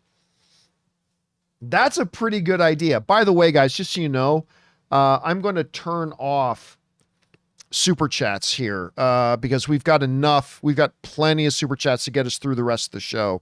So if you've, I'll tell you, I'll leave it open for the next 15, 20, 30 seconds. And so if you've still got a question you want to fire in, go ahead and do it, but just do it quickly because I'm about to turn them off. I should have probably turned them off a while ago. But yeah, that's a really creative idea. You turn it and you get caramel corn, cheddar corn, regular butter popcorn. That's a pretty cool idea. That just reminds me, though, we did talk about it during the streams. Man, one of the things that the Masters of the Universe presentation really stood out to me was, and I said this on the streams, I'll say it again. I am not one of these people that feels like if you're doing an adaptation of an old cartoon or something or whatever, you need to make the characters look exactly the way they looked in that original cartoon. I don't believe that. I don't believe you shouldn't do it, but I don't believe you need to do it at all, right? Make a movie for the sake of the movie. Right? Make the best movie you can. Don't worry about making it look exactly the way it looked in the cartoon or anything like that. It's fine. But if you are one of those people that it's really important to you that if you're doing a live action adaptation of an animated thing, that it looks really similar to the way the cartoons looked, then you're going to be really happy with what they're doing with Masters of the Universe. We got a glimpse of a number of the characters, and they're just basically designed exactly like you imagine them from the cartoons. And I personally don't know if that's a good or a bad thing, but for people who really value that, you're going to be really happy.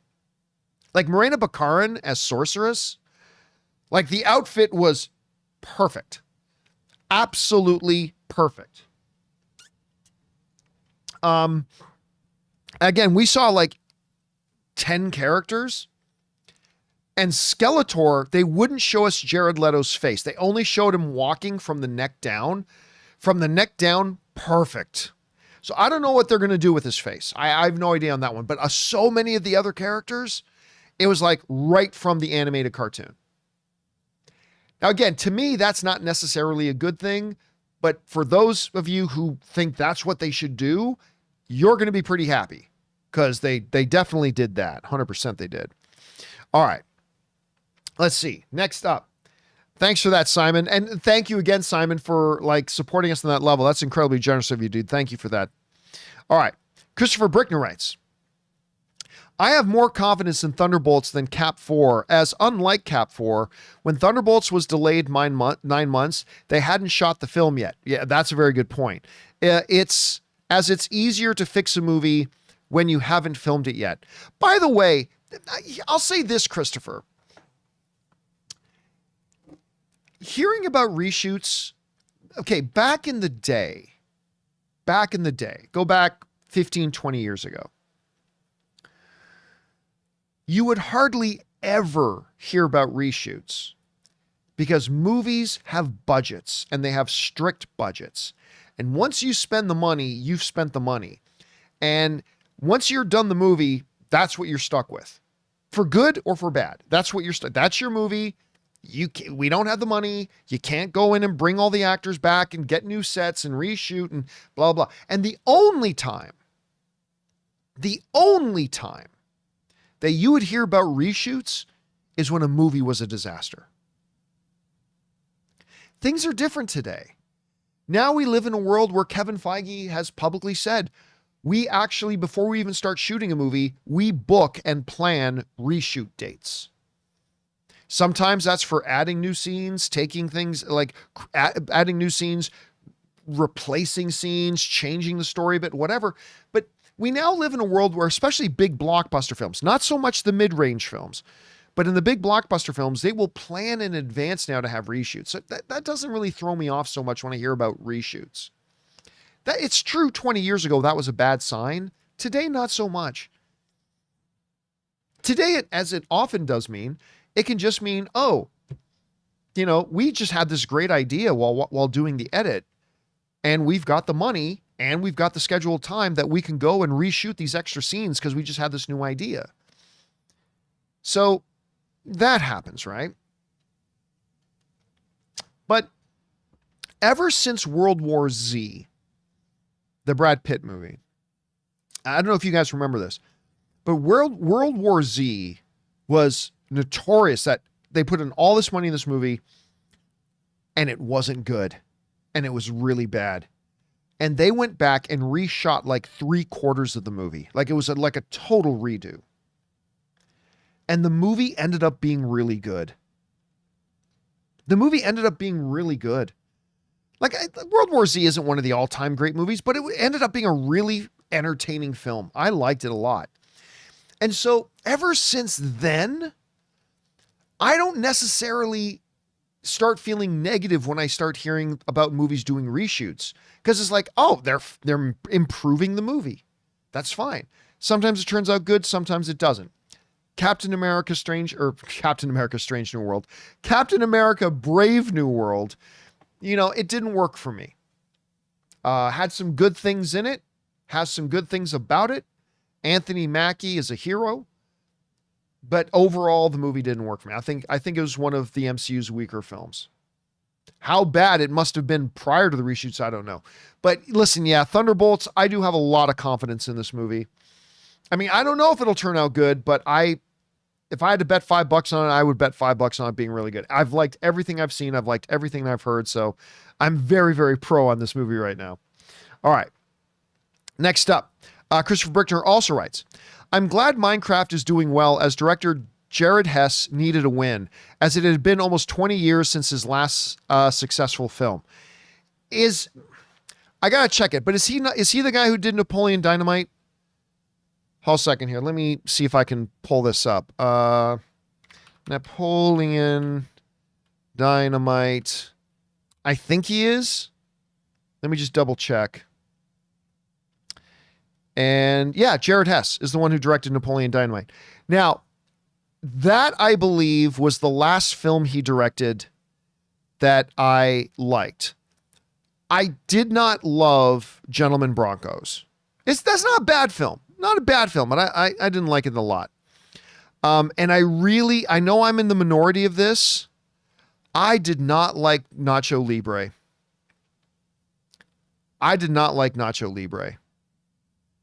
Masterminds wasn't great either.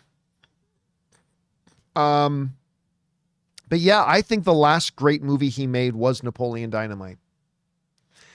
And I'll be honest with you, I don't think he made a great movie with Minecraft either. I don't think Minecraft is very good, but it's not horrible. And I think if you're big into Minecraft, you'll love a lot of the stuff you see in Minecraft. And it certainly had one really great scene that I really enjoyed. I'll be honest with you. I don't have a lot of faith in Hess as a director. It's because I haven't really liked, other than Napoleon Dynamite, which was 500 years ago. And listen, but Minecraft is going to make all the money. Like, Ann and I went to go see a 10:30 in the morning screening of Minecraft today.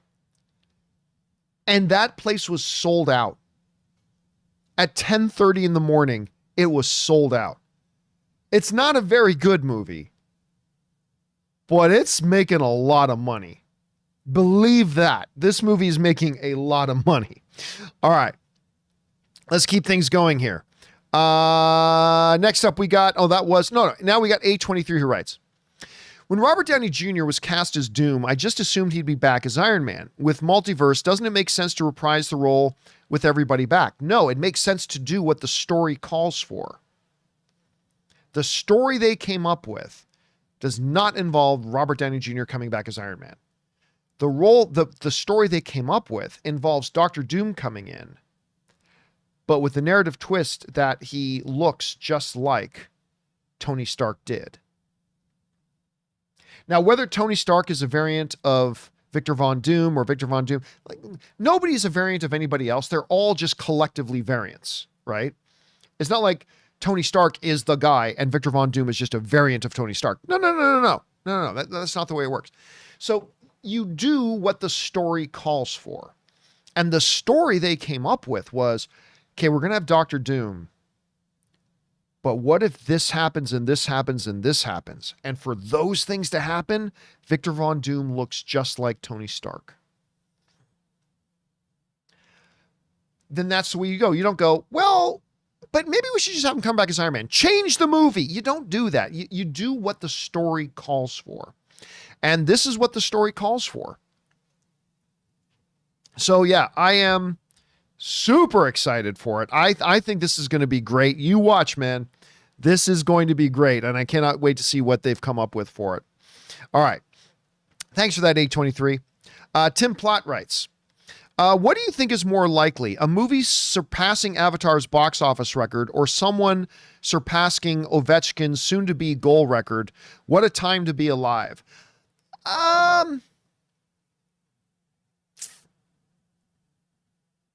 Probably the goal record.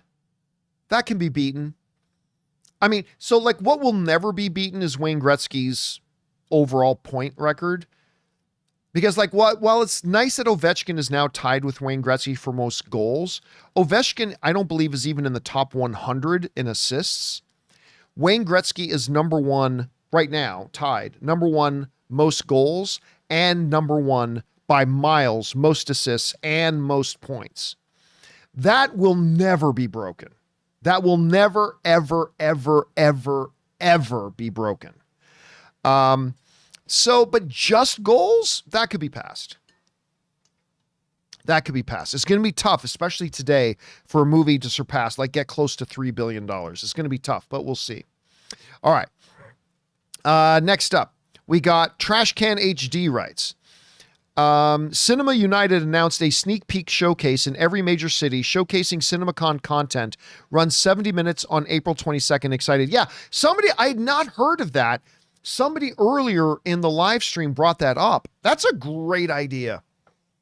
Bravo to Cinema United. And by the way, this is not new news. I just found out about it. There's a guy who used to work for Fandango. He was like their head of publicity for many years. His name was Harry Medved. And I really like Harry a lot. And I bumped into Harry at CinemaCon. And when I have bumped into him at CinemaCon in years past, he's been there representing Fandango. But I found out he left Fandango and he now works as the publicity guy, the PR guy for Cinema United, which I think is awesome. I think that everybody at Cinema United, you hired a great guy. Harry's going to do wonders for you guys.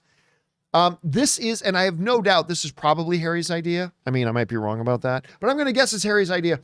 It's a wonderful idea. I never even heard of it until today, but even though I was there and I saw it all live, I'll probably go see that as well, Trash Can.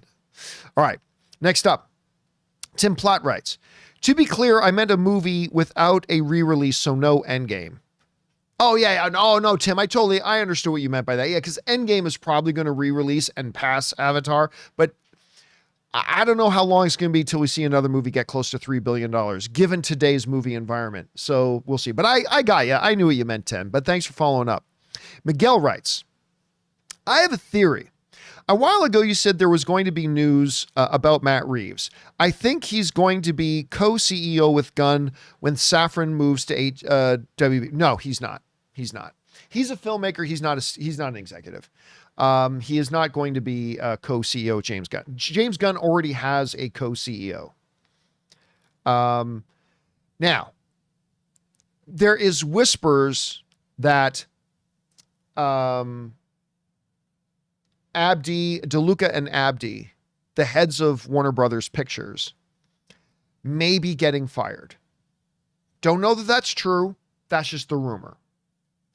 If they do, the rumor continues, Peter Safran, James Gunn's co-CEO of DC Studios, might be looked at to be the next studio head for WD. But here's the thing you got to understand, and a lot of people misunderstand this. That would not be a promotion. Warner Brothers Studios is not over DC Studios. DeLuca and Abdi are not James Gunn and Peter Safran's bosses. If you were looking at a flow chart, here's what it would look like. And I can't do it because I don't have enough hands. It's like you have the overall company, Warner Brothers Discovery. Okay, that's the overall company. Under that company, you now have a straight line of Warner Brothers Pictures and DC Studios and something else. DC Studios does not report to Warner Brothers Pictures. James Gunn and Peter Safran report directly to David Zaslav, just like Abdi and DeLuca report directly to David Zaslav. So Peter Safran going over to Warner Brothers Pictures would not be a promotion. It would be a linear move. So I listen, that may be what happens, but I don't see how it makes a lot of sense now that I think about it. Anyway, so even if that happened, and Peter Safran moved over to Warner Brothers Pictures, the partner that James Gunn would need is not another filmmaker. He needs an executive, like a Peter Safran. You don't need a filmmaker. You already got your filmmaker. That's James Gunn. And James Gunn said he wouldn't take the job unless he had an executive there like a Peter Safran. So those two are co-CEOs. So if he does move out, there's no way that Matt Reeves takes that place, because then you just have two filmmakers trying to be executives. I don't think that would work. I don't think it could work. So I think if Peter Safran does, and this is, by the way, I have no insider information. I'm just guessing. I could be completely wrong. It's just a guess.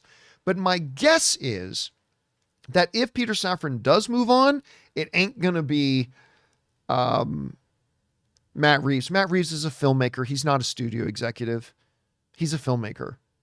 And so I think what James Gunn would then need is not another filmmaker. He needs a true business studio executive type in there. And that ain't Matt Reeves.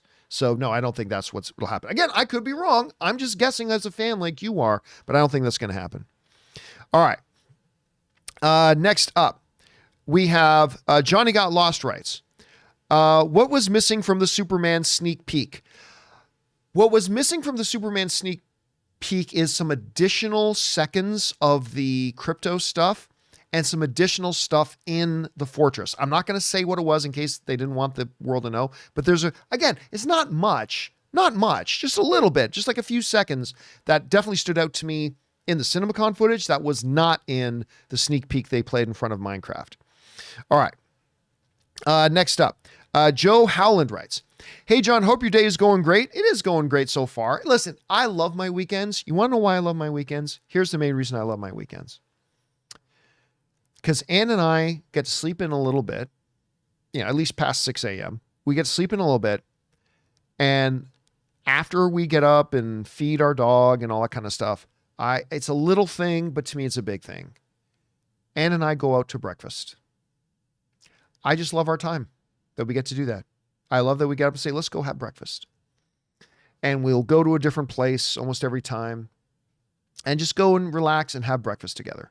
Now, today was a little bit different too, because we got up, fed our dog, took our dog to this play park, and then we went to go have breakfast, and then we went to go see a 10:30 in the morning screening of Minecraft. And even when I see a movie I don't like, I still enjoy going to the movies. So you know what? Today so far, and then I get to do this show. So today so far has been a really great day. All right. Next up, we've got Josh, who writes, I met BD Wong. So did I. Actually, I got a big picture. You can't see it from here. I got a big picture on the wall of me, Ann, and BD Wong together.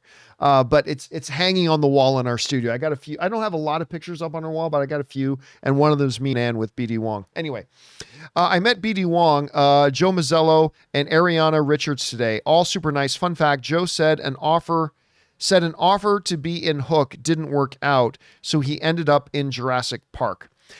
First of all, people think that because I've been in this business as long as I've and I've had a chance to sit down and meet and talk with as many people as I have, that I don't still kind of geek out when I get to meet some people.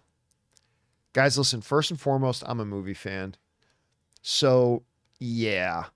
Like for instance, this weekend in Vegas, Ann bumped into Jeremy Allen White and she was like, she's kind of freaked out, right? Oh, true story. We told this on the stream, but true story. Anna de Armas was at CinemaCon promoting Ballerina. And Cody was walking through this door. And you ever see, like in the movies, they do kind of fun when two people try to walk through a door at the same time, they kind of get jammed up a little bit. He and Anna de Armas, he didn't realize she was right there. We're going through a door at the same time. So she bumped into him, stepped on his foot. He just bought a brand new pair of Jordans while we were in Vegas because he didn't have a pair of Jordans. So he's wearing his brand new Jordans. And Anna de Armas steps on Cody's foot, and then she starts to fall over, and she grabs his arm to brace herself, and he helps her back up, and she apologizes because she scuffed his shoe, his brand new shoe. She apologizes to Cody and whatever, and so then they go off in their separate ways and goes, I am never getting that scuff fixed. I am forever going to leave that scuff on this shoe because that is Anna de Armas's scuff. So anyway, it's always fun. It's always fun you get to run into, or whether it's a fan event or something like that, you get to meet the folks that get to participate in making the things we love so much, the movies. It's always a good time. Anyway, thanks for that, Josh. Appreciate it, man. All right. Jerome writes, do you think the X-Men will get a big action sequence or fight Doctor Doom in Avengers Doomsday? And could Cyclops get a badass moment? I mean, yeah, all that is possible. My guess is, and again, just a guess, could be totally wrong.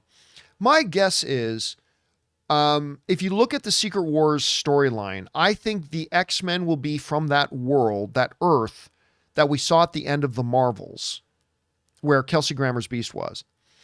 And that on that Earth, they have X-Men. And on our Earth, 616 Earth, we have Avengers. And we're getting an incursion. And in the story of Secret Wars, when that's about to happen, one world has to destroy the other to survive, or they both get destroyed. What I think is going to happen in Doomsday, and again, I could be totally wrong, is that we're going to see the world of the X-Men that we saw at the end of the Marvels, and our world, the 616 Marvelverse, and they're going to have to fight each other, and then they'll probably have to come to something about how they can save everybody. I don't know. But I do think we're going to get a bit of that. So everything that you mentioned in there, Jerome, is absolutely possible. Everything that you just mentioned is absolutely possible. So we'll see what they do with it. All right. Super Nintendo Chalmers writes, when you go see the presentations, do you have to line up for hours in advance? Are people left out? Oh, no, nobody gets left out. Nobody gets left out. It's a theater of 5,000 people. They limit who can go to CinemaCon. They don't sell 10,000 tickets to CinemaCon. They limit how many people go. The theater itself holds about, I think, 5,000 people. It might be a little bit more, it might be a little bit less. I'm just guessing. So nobody gets left out. Now, we do go and get in line about, I would say, 30 minutes before the door opens. You don't have to go hours in advance. We go about, like, if the presentation's at 2, they'll say doors open at 1:30, so we'll go at 1, right? We'll go and get in line. And you even just going 30 minutes early, that's usually puts us right near the front. And the only reason we do it, the only reason we do that is because we have a section of seats we like to be in. That's it. We could show up 15 minutes late and there will still be seats for us to sit in. But we had this one section we liked being in. that was dead center in this one section. And so we would go a little bit, or about 30 minutes early, stand in line for about 30 minutes, talk, whatever, and then go in and get those just to make sure we got those seats. So yeah, you didn't have to get in line for hours, and it's not Comic-Con. It's not a fan event. This is an industry event. So yes, they don't oversell it. That would be really frustrating, Jerome, if they oversold it, but they don't, thankfully. Or I mean, Super Nintendo, they don't oversell it. All right, next up, Jerome writes, were you disappointed or satisfied with what Daredevil Born Again did with Muse? That is a great question because I have two different answers. On the one hand, I was dissatisfied because I thought Muse would play a larger role in the series overall. So I thought we would get more Muse. At the same time, I was satisfied because what they did was great. What they did was great, and it's in service to what their story is. Clearly, the story of this season is not about Muse. I thought it would be. But it's not. Muse has a part to play in this story, and what they did with Muse was fantastic. And Muse's end was perfect. So I am both satisfied because what they did with him was great and the role he has to play in the story of Daredevil, and story comes first. So I am satisfied, but I'm also dissatisfied because I was kind of hoping for more from Muse, right? But whatever. Story comes first. Their story required Muse to play that role, and I loved every second of what they did with him. So I am both dissatisfied and satisfied at the same time. All right. Next up, Jerome again writes, hypothetically, what do you think would happen if Hollywood didn't make any sequels or remakes for more than a year? The box office would die. Box office would totally die. First of all, it's important to remember that despite what everybody who thinks they know something says, sequels and remakes are the minority of the films that Hollywood makes. Most of the films that come out are originals. They're just not the ones we talk about the most. But most of the films that come out are original films. Like almost everything talked about at CinemaCon was original. And there is more original film made today than any other time. But the undeniable statistical fact is that the vast majority of the money that gets made in Hollywood, not all of it, but a good majority of the money that gets made in Hollywood is from recognizable IP. It's from the remakes and the sequels, right? It's not a coincidence that Moana 2 made over $1 billion. It's not a coincidence that Inside Out 2 made $1 billion. It's not a coincidence that the two biggest movies of the year were both sequels. It's not a coincidence. Like that's just the reality.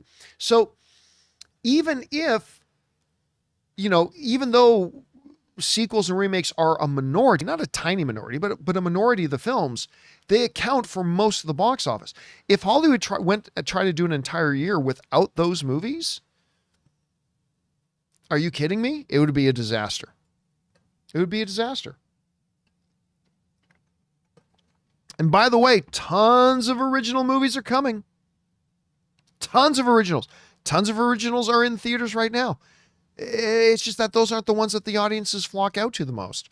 So Hollywood needs to have a balance of indies, bigger studio films, completely original films, sequels, remakes. It needs all of it. It needs all of it to survive. If they suddenly did a year without any sequels or remakes, goodbye movie industry. No more movie industry. It would be gone. 100% it would be gone. It would die. All right.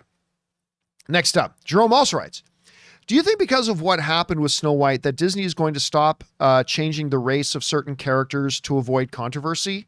No. Listen, except for where it's important to the DNA of who and what that character is and represents. And not many characters are like that. Very few characters are like that. Where it doesn't change anything fundamental about the character if their skin is this color or that color, then they should always just go out and make the movie they want and cast the best person for the role and not care about what the race of the character is. And they won't. For example, if Battlestar Galactica came out today, like Ronald D. Moore, I believe the greatest television series of all time. Ronald D. Moore's Battlestar Galactica came out today. Do you know how many people would whine and bitch and complain that they changed? Because even at the time when it happened, you know how many people whine and bitch and complained that Starbuck was now a woman? But guess what? Turned it into the greatest show of all time. Greatest show of all time. They changed Nick Fury from white to black.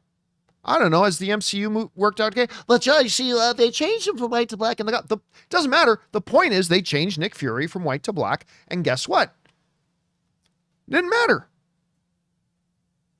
Highest grossing film franchise of all time. Not just because of Nick Fury, obviously, but certainly didn't hurt it. The biggest problem with Snow White is that it's not a very good movie. The biggest problem with Snow White is that it just wasn't a very good movie. There are always going to be people that will bring their political agendas into it and want one thing or another.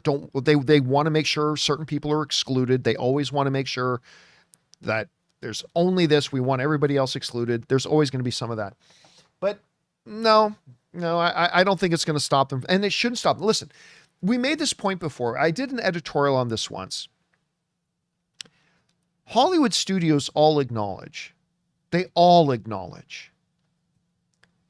for over 100 years, movie studios in Hollywood actively had an agenda of exclusion. They all admit it. You read any book about Hollywood history and the people who ran the studios and all that kind of stuff. For over 100 years, there was an active idea. Don't put blacks in movies. Don't put this in movies. Don't put that in movies. And if you do, only do it a little bit, just little touches and little things here and there. We don't want Asians in our movies. We don't want this in our movies. For over 100 years.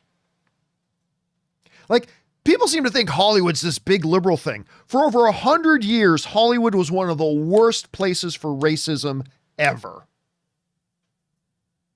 This is the same Hollywood that everybody thinks is all so liberal. But for over 100 years, Hollywood had an active and aggressive agenda of exclusion. So that leaves us in a position where we acknowledge that there are all these hundreds and hundreds and hundreds of movies that got made. And a lot of them specifically got made making sure we only had white leads or only had male leads or only had that, right? Like, if you want to get a movie made in that era, gotta only be white. Otherwise, movies won't be accepted. At least that's what Hollywood tried to tell everybody. So everybody with half a brain all acknowledges that, yeah, for about a century, Hollywood was a pretty racist and misogynistic and sexist place. And they had this active agenda of exclusion. So here's the question then we have to ask ourselves today. Since so many of those movies were made with an agenda of exclusion, does that mean if we remake those movies today, that we have to honor that agenda of exclusion that they had 40 years ago, 50 years ago when they first made that movie? If we acknowledge, I'm going to make up the name of a movie, Remote, the movie, okay? Remote, the movie, came out in 1945, whatever. If we acknowledge, well, yeah, I mean, the studio had clear guidelines. Like, only put white male guys in the leads of the movies at that time. You can't have one of the leads be Asian. You can't have one of the leads be black. You can't have that. If we acknowledge that that agenda of exclusion was there when they first made the movie, are filmmakers today and studios today obligated to honor that agenda of exclusion? Or should filmmakers and studios today be free to say, hey, listen, we don't live under that anymore. We can cast whoever we want in the roles. Because I'll tell you what, I have a real problem myself with this idea that, well, they were racist when they made the movie in 1950. We should continue that racist tradition. I don't agree with that. if this movie that was made in 1961 specifically got a white male lead because there was a rule in the studio that said you couldn't put a black person in the lead, and that's why it had a white lead, do we still have to respect that? I'm not saying you can't have a white lead in it today. Most movies today still have white leads. 100%. 100%. I have no problem if a character who was a white lead in 1971 or 1949 is still today portrayed as a white character. That's perfectly fine. Nothing wrong with that. But I reject the intellectually bankrupt idea that, well, it got made with a white lead back then when they had no choice but to make it with a white lead. Well, you need to honor that still today and still make that character a white lead. That's intellectually bankrupt. That's a ridiculous notion. Again, it's not saying you have to change it, but the idea that you shouldn't change it, or you can't, that's the better word, you can't change it, is utter, complete moronic. It's stupid. That's bullshit. Just because a casting decision was made back then when they had a rule that you weren't allowed to put anybody else in it, that you have to still follow that today? That's idiotic. Idiotic. Now.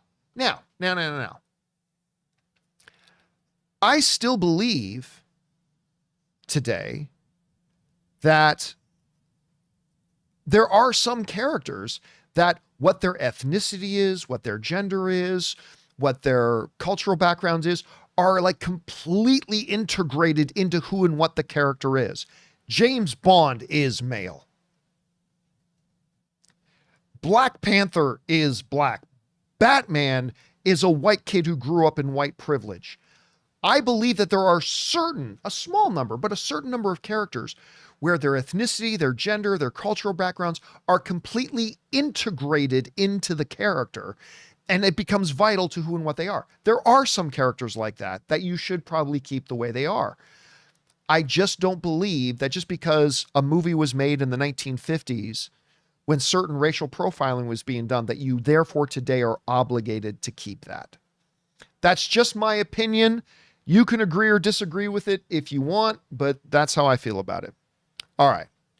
Next up, we've got Kieferbot writes, do you think the Alien TV show, I'm assuming you mean Alien Earth, will have a queen in the first season? I think the show will need her.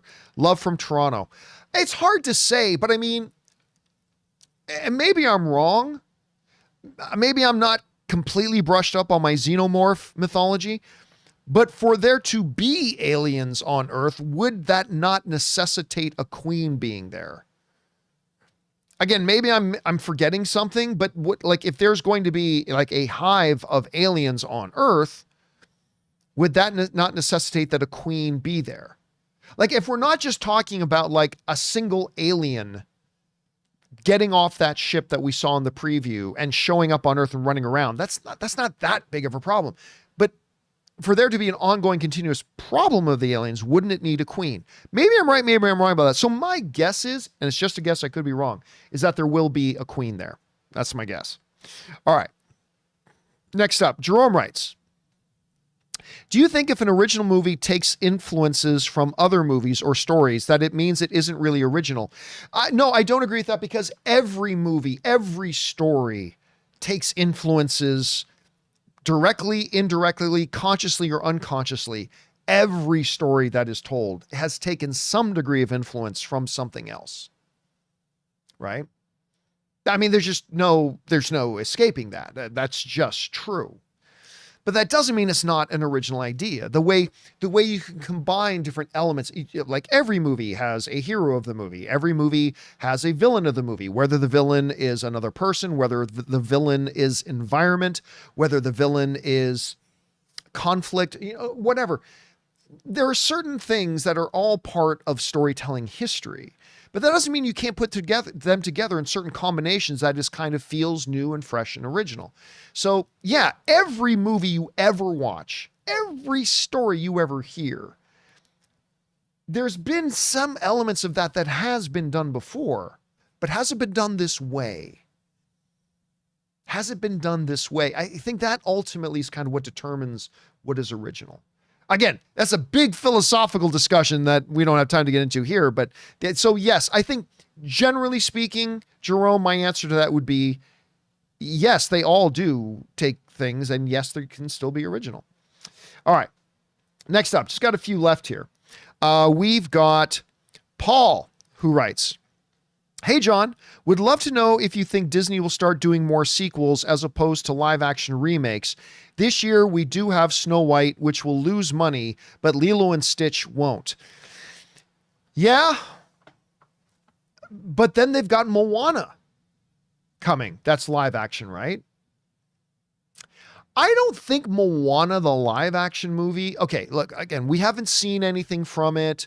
This is totally wildly speculative. Okay, I'm acknowledging that this is totally wildly speculative. Could totally change my mind once you see footage. I don't think the live action Moana will be a $1 billion film, but I think it's going to make a lot of money.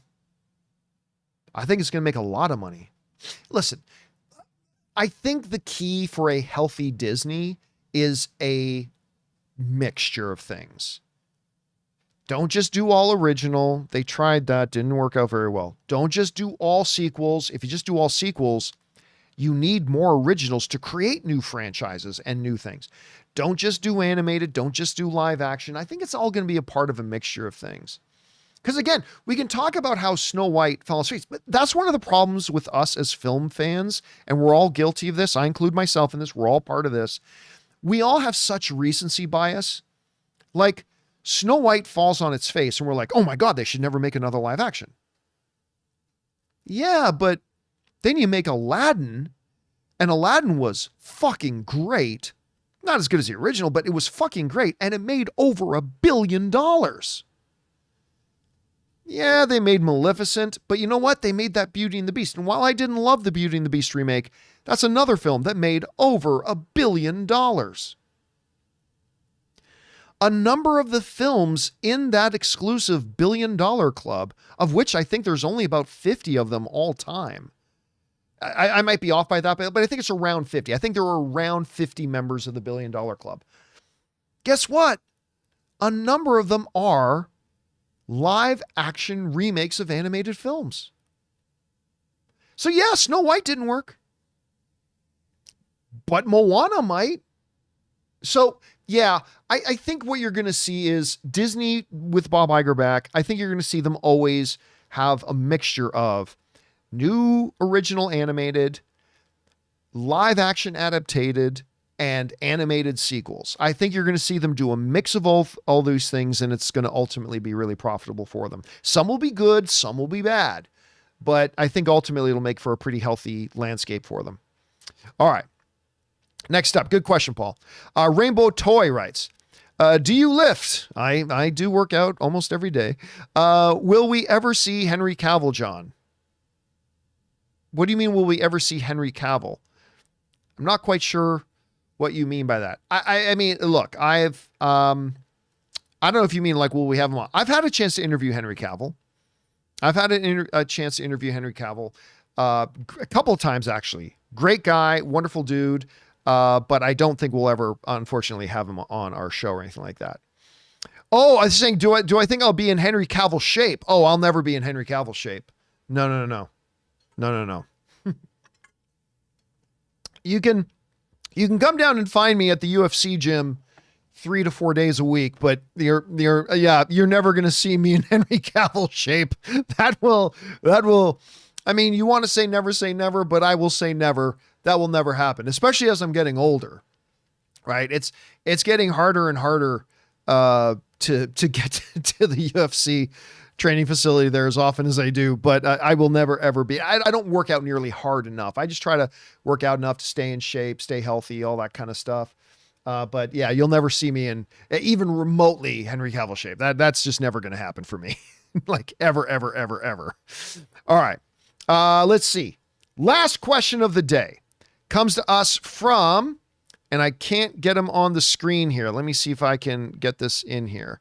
Comes to us from Prizzy, who writes, over under 30% chance that Tom Cruise makes an appearance at the upcoming Once Upon in Hollywood spinoff? Wasn't he in talks originally before Tarantino canned it? My guess is no. And by the way, I have heard a lot about this, but I've never taken the time to actually look into to see what's like real and what isn't real, what's rumor and what's confirmed fact. I'm not saying anything is rumor. I'm not saying anything is confirmed fact. I'm saying I've never gone into it to really kind of sniff it out. So I just don't know. But my guess would be under 30%, although 30% is kind of a small number. I just see, listen, again, Tom Cruise is now in his 60s. He's approaching his mid 60s. I think he's going to become increasingly selective about what he spends his time doing. So my guess, pure guess, my guess would be no. All right.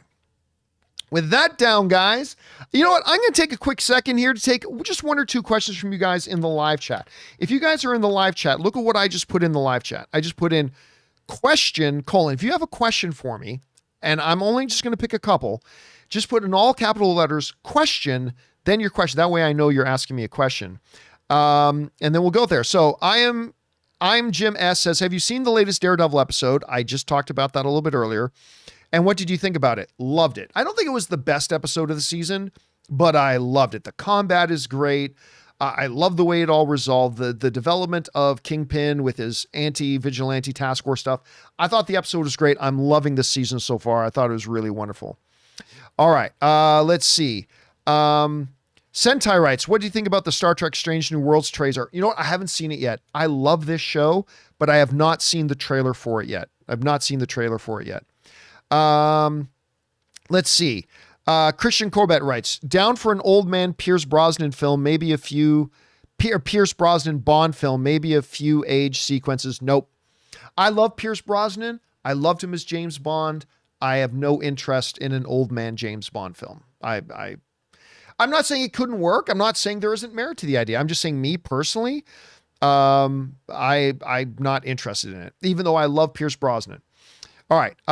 Alpha Aquarius writes, question, your honest opinion of the results Doomsday box office. Very hard to say before seeing anything, but my way too early of a guess, $1.8 billion. My way too early of a guess is $1.8 billion is my way too early guess. Let's see here. Where are we at? Wolf AJ writes, question, Oscar Isaac was going to be at Star Wars Celebration, but canceled. Do you think he'll be in Doomsday now? No.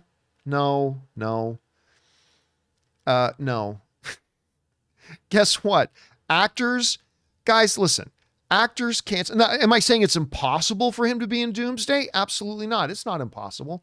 But guys, actors cancel on things all the time. All the time. Because actors have Oscar Isaac is a working actor. There's like 50 different things he could be in. This whole notion that, oh, he's not going to be there. That must be because he's shooting Avengers Doomsday. I doubt it. No, I doubt it. I don't think so. Again, could Oscar Isaac be in Doomsday?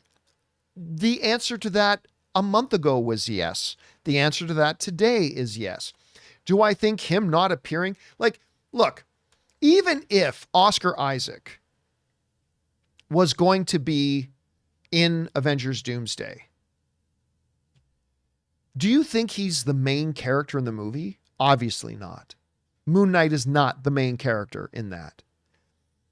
You don't think there would be one day that he could fly to Star Wars Celebration, make one appearance on stage about a Star Wars thing, and then fly back? Do you think he's like so big in the movie that they couldn't afford one day for him to be away from set? Most of these actors will, like most of the people on Doomsday, I have no doubt are only going to be there for 2 or 3 weeks tops. So I really don't think one has, even if he was in Doomsday, even if he's in Doomsday, he could still probably go and do Star Wars Celebration. Like there are actors at CinemaCon who are currently shooting something somewhere and then just flew into Vegas for half a day to do the CinemaCon thing and then fly back out. all that is to say that I highly doubt that the reason Oscar Isaac is not going to be at Star Wars Celebration is because he's in Doomsday. We as film fans try so hard to connect dots where no connection is. Again, am I saying that Oscar Isaac is not going to be in Doomsday? Not at all. It's totally possible. Do I think the reason he's not showing up at Star Wars Celebration is because he's filming Doomsday? No. No, I don't think that at all. That's just my opinion on that, though. All right, guys. And that'll do it for tonight's installment of Open Mic. Thank you so much for being here and making this little stream a part of your day. I really appreciate you guys hanging out with me here. It's not lost on me what a privilege it is that you guys choose to take some time out of your day to come and hang out with us. So, guys, thank you so much for doing that. Big special thank you to all you guys who sent in questions. Number one, because you give us great fun things to talk about. But number two, you supported this channel as you did it. And everybody involved with our YouTube channel, thanks you guys so very much for your support. Hey guys, don't forget to, of course, the standard thing. You hear every YouTuber say this, like and subscribe. It really does help the channel a lot. Just take a second and click the thumbs up button and go down and leave a comment. Even leave a comment about who's your favorite Avenger. Doesn't matter. Just leave a comment. It's great for the YouTube algorithm gods. And don't forget us, of course, to come back and join us again on Monday. We're going to have a full house in here. It's going to be me. Ray and Jonathan will be here, obviously, but Robert Meyer Burnett, Chris Carr, everybody's going to be in here on Monday. Hopefully you guys will come back and join us for the next installment of the John Campea Show then. So that'll do it for me for tonight, guys. Thanks a lot for being here. And until next time, my friends, bye-bye.